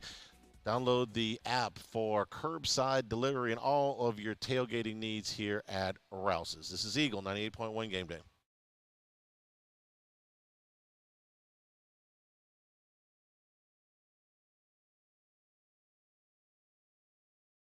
Enter now for a chance to win a catch and cook fishing experience from the Louisiana Charter Boat Association with me, Chef Jay Ducote, winner of Beat Bobby Flay. Register now at gocatch.com. That's GEAUX catch.com. I am Juliet, daughter of Marguerite, granddaughter of Gabriel Piera. I come from a line of strong women who knew struggle and success too. Still, I was scared by my breast cancer diagnosis, but I had Blue Cross coverage, which meant I got care from top doctors. I'm strong like my mother, and her mother before her. The right card, the right care. I've been doing business with Luba for 25 years. They're dependable, trustworthy. It's just the attention to detail with our clients. Our folks have years and years of experience. They're highly trained professionals. But many companies have that asset. What I'd like to think makes Luba a bit different is that we use those talents in a way that truly is dedicated to serving the needs of the folks who depend on us. Gulf Coast Office Products is a nationally recognized Savin office equipment dealer based right here in Louisiana. Over 100 employees strong, Gulf Coast has the boots on the ground to support all vertical markets, from education, engineering, legal, and finance. With the latest in office technology, from desktop to production segment units, Gulf Coast and Savin have the perfect fit for you. Call 225-756-2644. That's 756-2644 for Gulf Coast Office Products. Oh, hey, what's up? It's Big V and Bubba, 100.7 The Tiger Morning Show. We'd love for you to join us every weekday, 4 a.m. till 9 a.m. Yeah, everything you want in a show. Country music. We got laughs. We got celebrity in-studio guests. We just need you. Join us every weekday morning, 4 a.m. to 9 a.m., right where it all started. That's right. Louisiana's country station, 100.7 The Tiger. Service Master Elite create clean, disinfected work environments. As a local business, we take pride in serving the New Orleans and Baton Rouge areas. Our cleaning protocols follow CDC and OSHA standards for healthcare settings, offices, senior living, restaurants, and industrial plants. Contact Service Master Elite to get your operation ready for reopening with germ disinfection cleaning. Service Master Elite, the trusted choice in professional cleaning since 1996. Eagle 98.1.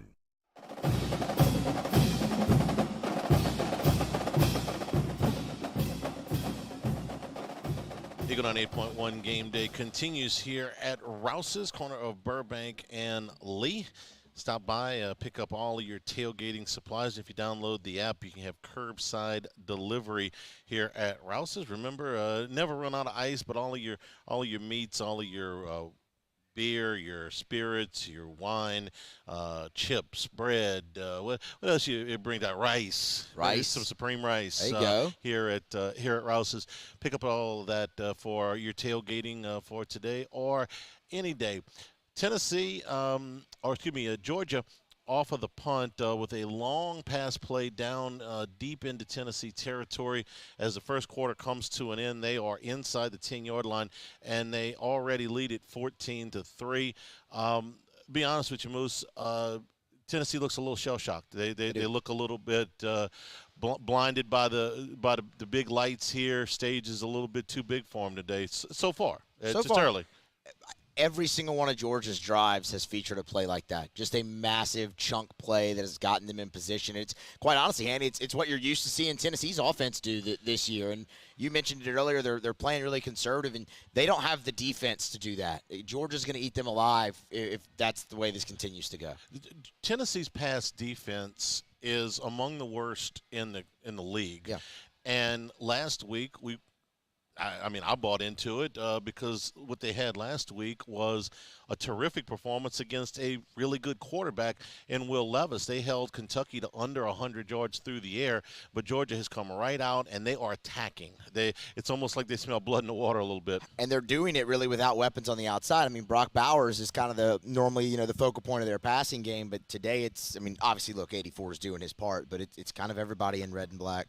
They are in command right now, and that game is going to the second quarter. All right, your take on today's game. What kind of chance you give LSU against this group? I think LSU has a really good chance. I really one of they have the best chance they've had since 2019 easily, because 2020 was what it was, and we know what last year was, and hell, they almost won last year. But it just seems like it sets up. Okay, mobile quarterbacks have given Nick Saban teams problems. We've talked a little bit about that. But the thing here, Jaden Daniels, for me, he has to have a Florida-esque day. When we were talking about Ole Miss, I said, look, he's not going to throw for the 343, but can you give me 265? He gave you 248. You enjoyed that. He needs the 343 today. He needs to run for close to 100 yards, I think, tonight for LSU to get it done. He has to be the best player on the field and steal the spotlight from Bryce Young, who is the best player on the field. Alabama has the best player in the game. But can Jaden Daniels steal the spotlight and become the best player tonight, just for one game? If you do that, I think you have a great chance. Turnovers are something LSU's Thank you. Yeah. Okay. Continue. You were talking about the turnovers. Turnovers are something LSU's been very good at, specifically not giving the ball away. You mentioned it at the top of the show. Alabama has struggled giving the football away. Can you force them into some of those mistakes? And then the penalties, Hanny. I mean, you and I sat here when Alabama and Texas were playing in week 2 of the season and talked about Alabama's struggles on the road last year and this year. Those have continued, and penalties have been a big part of that at Tennessee and at Texas. They got shook up. Can you force them into those mistakes? I think a lot of those things play into LSU's hand. And, again, Jaden Daniels has to be the best player on the field tonight. See, and I don't necessarily completely agree. I think he's got to have a good game, but Okay. I don't think he's got to have a game like Hendon Hooker had against him. Here's why I'll say that. Against Texas, Quinn Ewers left the game in the second quarter. He and Hudson Card combined to throw for 292 yards, no touchdowns, no interceptions. That's not bad, but it's certainly not, it wasn't like the day that Hooker had. KJ Jefferson, and they had to play the backup Fortin in that game a little bit because 17 of 34 for 190 yards, a touchdown, and no picks. Again, kind of pedestrian statistics. Now, you say, well, Arkansas got blown out. Well, yes and no. It was 28-23 going to the fourth quarter. They did a really good job against Will Rogers. But I guess my point is that there have been some teams that have been in games where the quarterback hasn't been spectacular. Now, when the quarterbacks have been spectacular, that has led to some of the big wins. You've seen Joe Burrow did it, Johnny Manziel did it, Cam Newton. Those are the games that you remember. Even some of the Calzada last year played out of his mind for the one game. The one I always go back to. Now you got to go back a decade, but was Stephen Garcia for South Carolina. 2010. They had that massive day, and Spurrier's group beat Alabama. But those are the ones we remember for sure. But I can also point to some pedestrian numbers this year. Look, if Daniels goes for over 300 yards and he runs for another 125, fantastic. LSU's going to have a much better chance to win the game. But I think that they go in and play their game, they're going to have an opportunity to win. I've started to kind of set a backfire this week that LSU's got to be perfect in this game. I think you start thinking like that and you psych yourself out. Tennessee may very well done that to themselves here in the first quarter today. It's 21-3 now. Georgia thinking, oh, man, look, we got to be perfect. And if you go in doing that, you're more likely to play tight than you are to play close to that perfect. Just, my thought on it is, yes, he's got to be good, but don't go to thinking, man, look, I can't have an incompletion here. I can't ever take a sack. We can't ever punt because then we got no chance to win the game. No, I hear you. I think when you look at the Texas game, Bama did a lot to hurt themselves. Same kind of with Arkansas, and you lost Bryce Young in that game. They'll have Bryce Young. I'm expecting a pretty big day from Bryce Young. Alabama, once they've lost, they normally don't lose twice. So can you force them into mistakes? Hopefully. If not, though, I think that's where you need the kind of above and beyond maybe performance from your quarterback. We'll take a break. We come back. We'll go down to Tiger Stadium and talk to the voice of the Tigers, Chris Blair. That is next. We are here at Rouse's Eagle 98.1 Game Day. It's no secret. The best oysters in Baton Rouge are at Jolie Pearl Oyster Bar. Enjoy mouth-watering South Louisiana flavor and oysters from all over the country. And don't forget our nightly drink specials.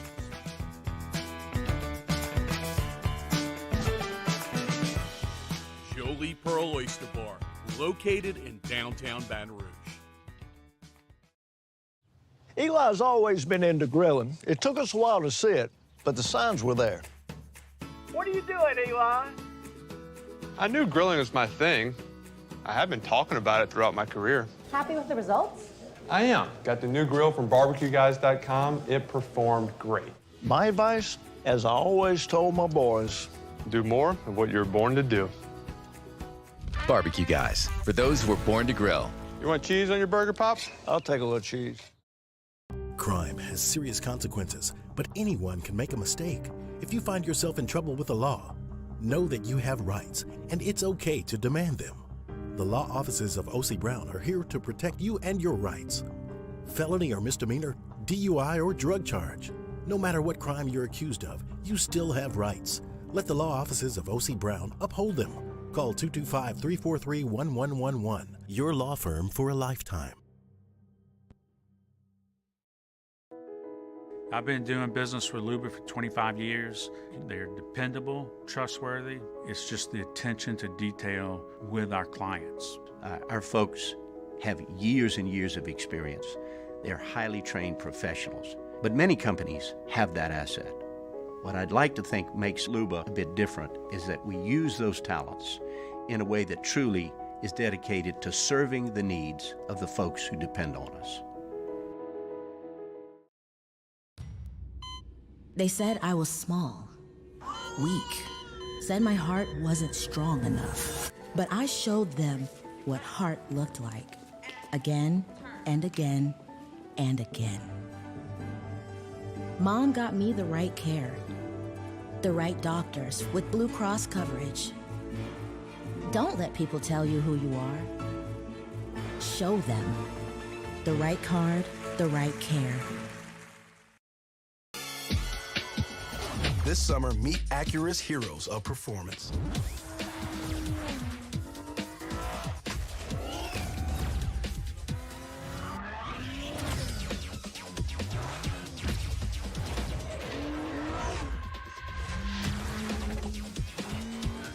Only available at the Acura Summer of Performance. This summer, visit your local Acura dealer for attractive offers on the MDX.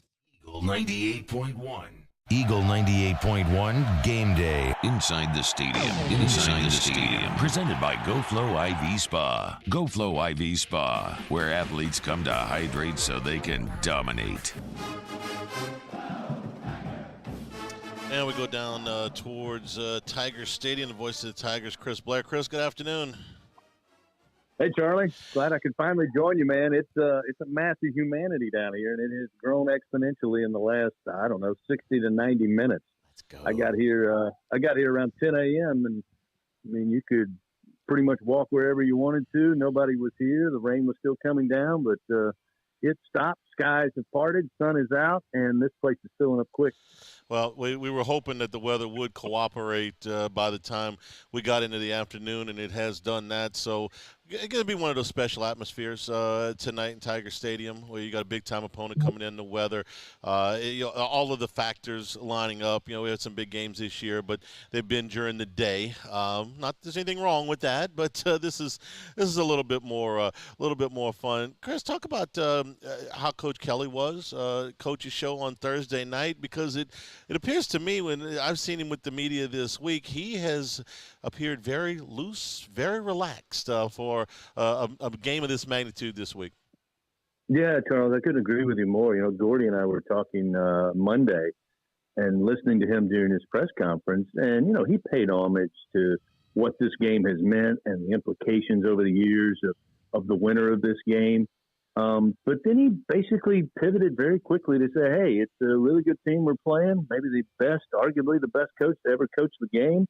And, we're in this position. This is what this is what you come here to do. And, so I mentioned to Gordy right then and there, I said, there could be a benefit that there are so many new faces, new names on this LSU team, even those that came from other SEC schools. They may not have that, it's Alabama.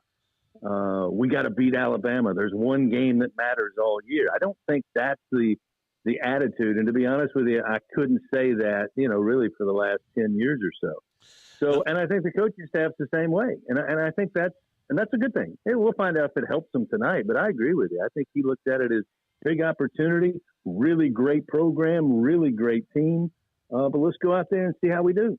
I think it's a great point, because whereas Alabama has, controlled this series in the last 15 years, most of these players, they don't know a whole lot about that. Or when I say they don't know a whole lot about that, they weren't on those teams. They weren't a part of that. This is, this is a whole new experience for them. So they start with a clean slate. I'm curious your thoughts about the evolution of the offense. We were talking about at the end of September. They still had some growing pains in a lot of different areas, but in the month of October, the improvement has been dramatic, and I'm just wondering what you think the key components to that have been. You know, you and I talked last game before Ole Miss, and we said, hey, hopefully the progression Jaden made on the road at Florida was not a one-off. It wasn't an anomaly, that this is something he's going to build on. And I got to tell you, Charlie, the aha moment for me in the Ole Miss game was the 34-yard touchdown pass to Jure Jenkins, because you could hear Coach Kelly for weeks talk about trust your receivers. We got to be aggressive. We got to take shots downfield. And we already established the fact that Jaden Daniels protects the football. I mean, he's got one interception on the year, and that was at trash time at the end of the game in a game that was already decided. So you knew he had already done a good job of being very judicious with the football. But let's get a little aggressive. You didn't think he would get reckless. And when he throws that ball up, middle of the field, throws it towards the near sideline, you look down, there's two Ole Miss defenders in the vicinity. And here comes Jure Jenkins. He splits the two defenders, goes up, brings it down, walks into the end zone. To me, that was the moment where you say, you know what? Jaden finally has the comfortability and the trust. I'm going to throw the ball, and I think that with Jure Jenkins, Kayshon Boutte, Jack Bash, Malik Neighbors, you name it, Mason Taylor, I think they'll make the play. And to me, that's part of this evolution. I think he's comfortable. I think he's confident. And I also think that just like against Ole Miss and just like against Florida, and it must be imperative tonight, you don't want Jaden Daniels running with the football because he has to. You want him running with the football when it's a designed run. And that's where we've seen to me, you've seen the evolution of this offense and how Jaden Daniels operates with it. You know, that's an interesting play that you point out, because that ball was underthrown, and Jenkins went and made a play on it. And you're right. Maybe that was the point where he goes, you know what, I don't have to be perfect. And, you know, Chris, that's the point I've been trying to make, this week, is that they need a big game they need a good game from Daniels, but he doesn't have to be perfect in this game for LSU to win. He's just got to go out and play his game and let the offense run the way it has been running, and they're going to be in position to get one here in the fourth quarter.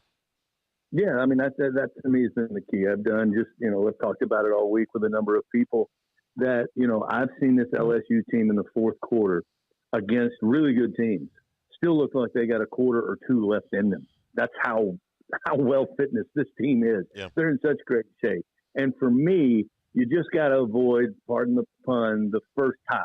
You got to be able to stay on your feet, get your cleat in the ground. Doesn't mean we'd love to sit here, Charlie, and say we'd love to come out and take the football, go right down the field and score and jump up 7-0. But I think we all can agree that's probably not going to happen. That's just not the MO of this particular team. But if you can just hold your own, again, make plays. They're going to make plays. Bryce Young's going to make plays. He's the Heisman Trophy winner, for crying out loud. But stay in the game, get it to the fourth quarter, have a shot. And I like the Tigers. And to your point about Jaden Daniels, I think the theme this week has to be, you got other guys that can carry the load, help you carry the load. Rely on them a little bit. And what's sneaky, Charles, and I'm sure you've talked about it, sneaky in that Ole Miss win is that LSU rushed for more yards than they threw. And when you think about that game, just from a 10,000-foot view, you think about some of the big passing plays, the one to Boutte to set up the score, obviously the one to Jenkins that was a score, the 1-yard pass to Taylor. But 268 yards rushing, Daniels, Williams, and Goodwin. If you can get Emory involved, I mean, to me, those are good things. Those are little things that don't jump out at you, but you're going to need all of that going up against Alabama tonight. You talked about holding your own. I think the line I used yesterday, Chris, was nothing, 7 minutes into this game will feel like a lead almost. Yeah. If it's a scoreless tie, I'll almost feel like LSU's leading at that point. Let's talk about the defense. We spent a lot of time talking about Harold Perkins and what his role might be in today's game, so we'll get your opinion on that and where you think LSU will utilize number 40. Yeah, I listened to Coach Kelly on Thursday night, and he and I had a discussion. I joked with him how I was the great armchair coach. And, what I got out of Coach was basically you do want to make Bryce Young uncomfortable. You can't just let him sit back there and stand and hop on his feet and then scan the field, because he's got just great accuracy. So you want to pressure him. You want to get him uncomfortable, but you don't want to just give him open field to work in, because his eyes will stay downfield and he's going to eventually find somebody open and he can make the throw, any throw you want, to make a big play. So it's almost as if you want to geo-fence the Alabama quarterback. You know, don't let him run side to side from sideline to sideline. Keep him in there. And what I gather from that is they want B.J. Ojulari and Harold Perkins specifically, but that front seven overall, to get in there and get a couple of hits, clean hits on Bryce Young. And I thought the way he talked, they found a way to keep both B.J. on the field and Harold Perkins on the field, and they expect him to play big and to disrupt him. He's got 19 quarterback hurries on the season, which is the most of any freshman in FBS football. So just the way Coach described how they want to, doesn't mean it will work, but the way he wants to defend Alabama's offense makes me think Harold Perkins, you know how he'll say, this is a great game for Baskerville's skill set, or this is a great game for Perkins' skill set. I got the sense that's what he feels for this freshman phenom today. All right, Chris, here just in a few minutes, we're going to hand the ball off to you guys on the network. And somewhere Hunt Palmer is in a tuxedo enjoying Texas A&M's loss today. So you guys are going to have a pinch hitter today for Hunt, who's attending a wedding. Yes, Hunt, you know, what a weekend to pick. So he'll enjoy the wedding. But our buddy Michael Cobble is going to sit in and kind of orchestrate and lead the three-ring circus. But no surprise, Charlie, it's a jam-packed show. We got Hall of Famer Tim Mulkey coming on, talking about the start of basketball season. We're going to have Jay Clark on, previewing LSU gymnastics.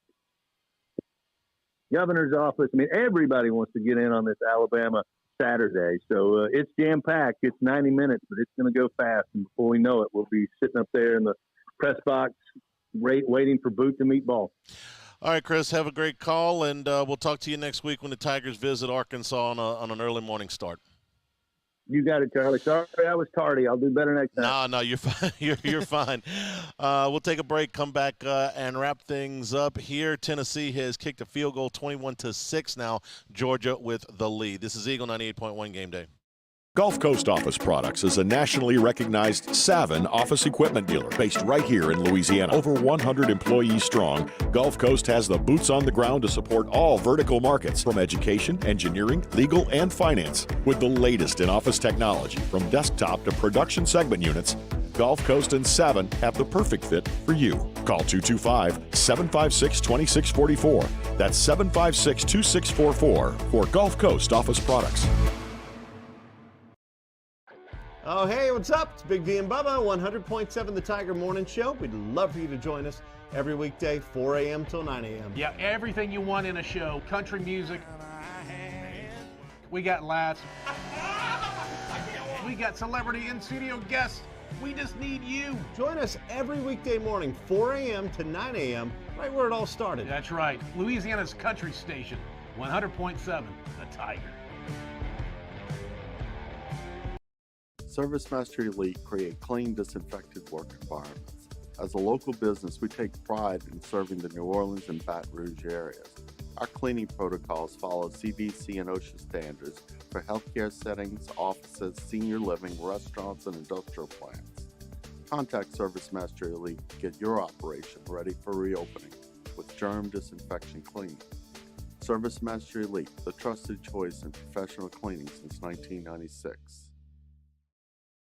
I'm Jay Ducote. I grew up learning how to cook at LSU tailgate parties and right in my own backyard.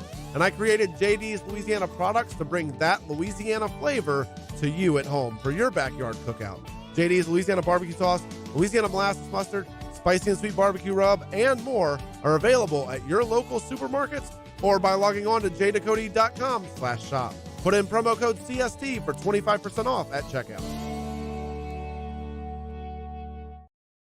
It's no secret. The best oysters in Baton Rouge are at Jolie Pearl Oyster Bar. Enjoy mouth-watering South Louisiana flavor and oysters from all over the country.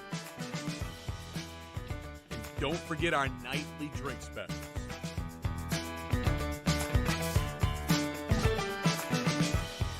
Jolie Pearl Oyster Bar, located in downtown Baton Rouge.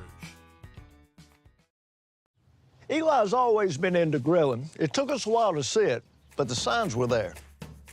What are you doing, Eli? I knew grilling was my thing. I have been talking about it throughout my career. Happy with the results?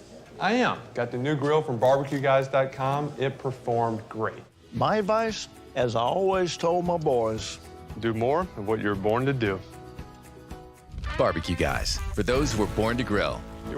98.1.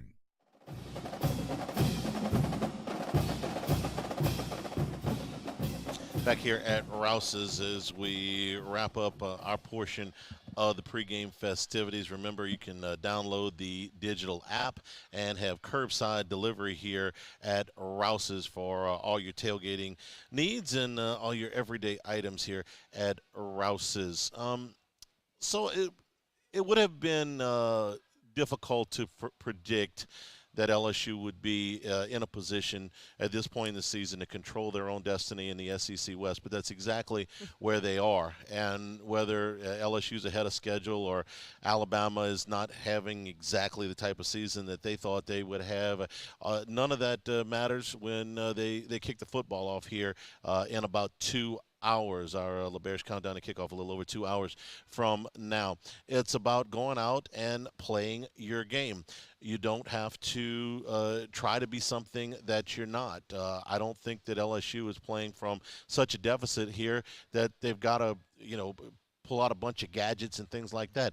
If they go out and play their game and don't make a ton of mistakes, especially, to keep the special teams play up the way it was for the great majority of the Ole Miss game, Jaden Daniels does what he has been doing, then LSU is going to have every opportunity to win this football game. Keep your feet on the ground. Try not to, have that big turning point early in the game and find yourself in a hole as they've done a few times this season. They've been able to dig themselves out of a lot of those things, but don't put yourself in that position against Alabama. All right, for Matt Musso and all of us here at Rouse's, I'm Charles Hanagriff saying thank you and good afternoon. Enjoy the game. We see you now to the LSU Sports Radio Network. This has been from Rouse's Eagle 98.1 Game Day.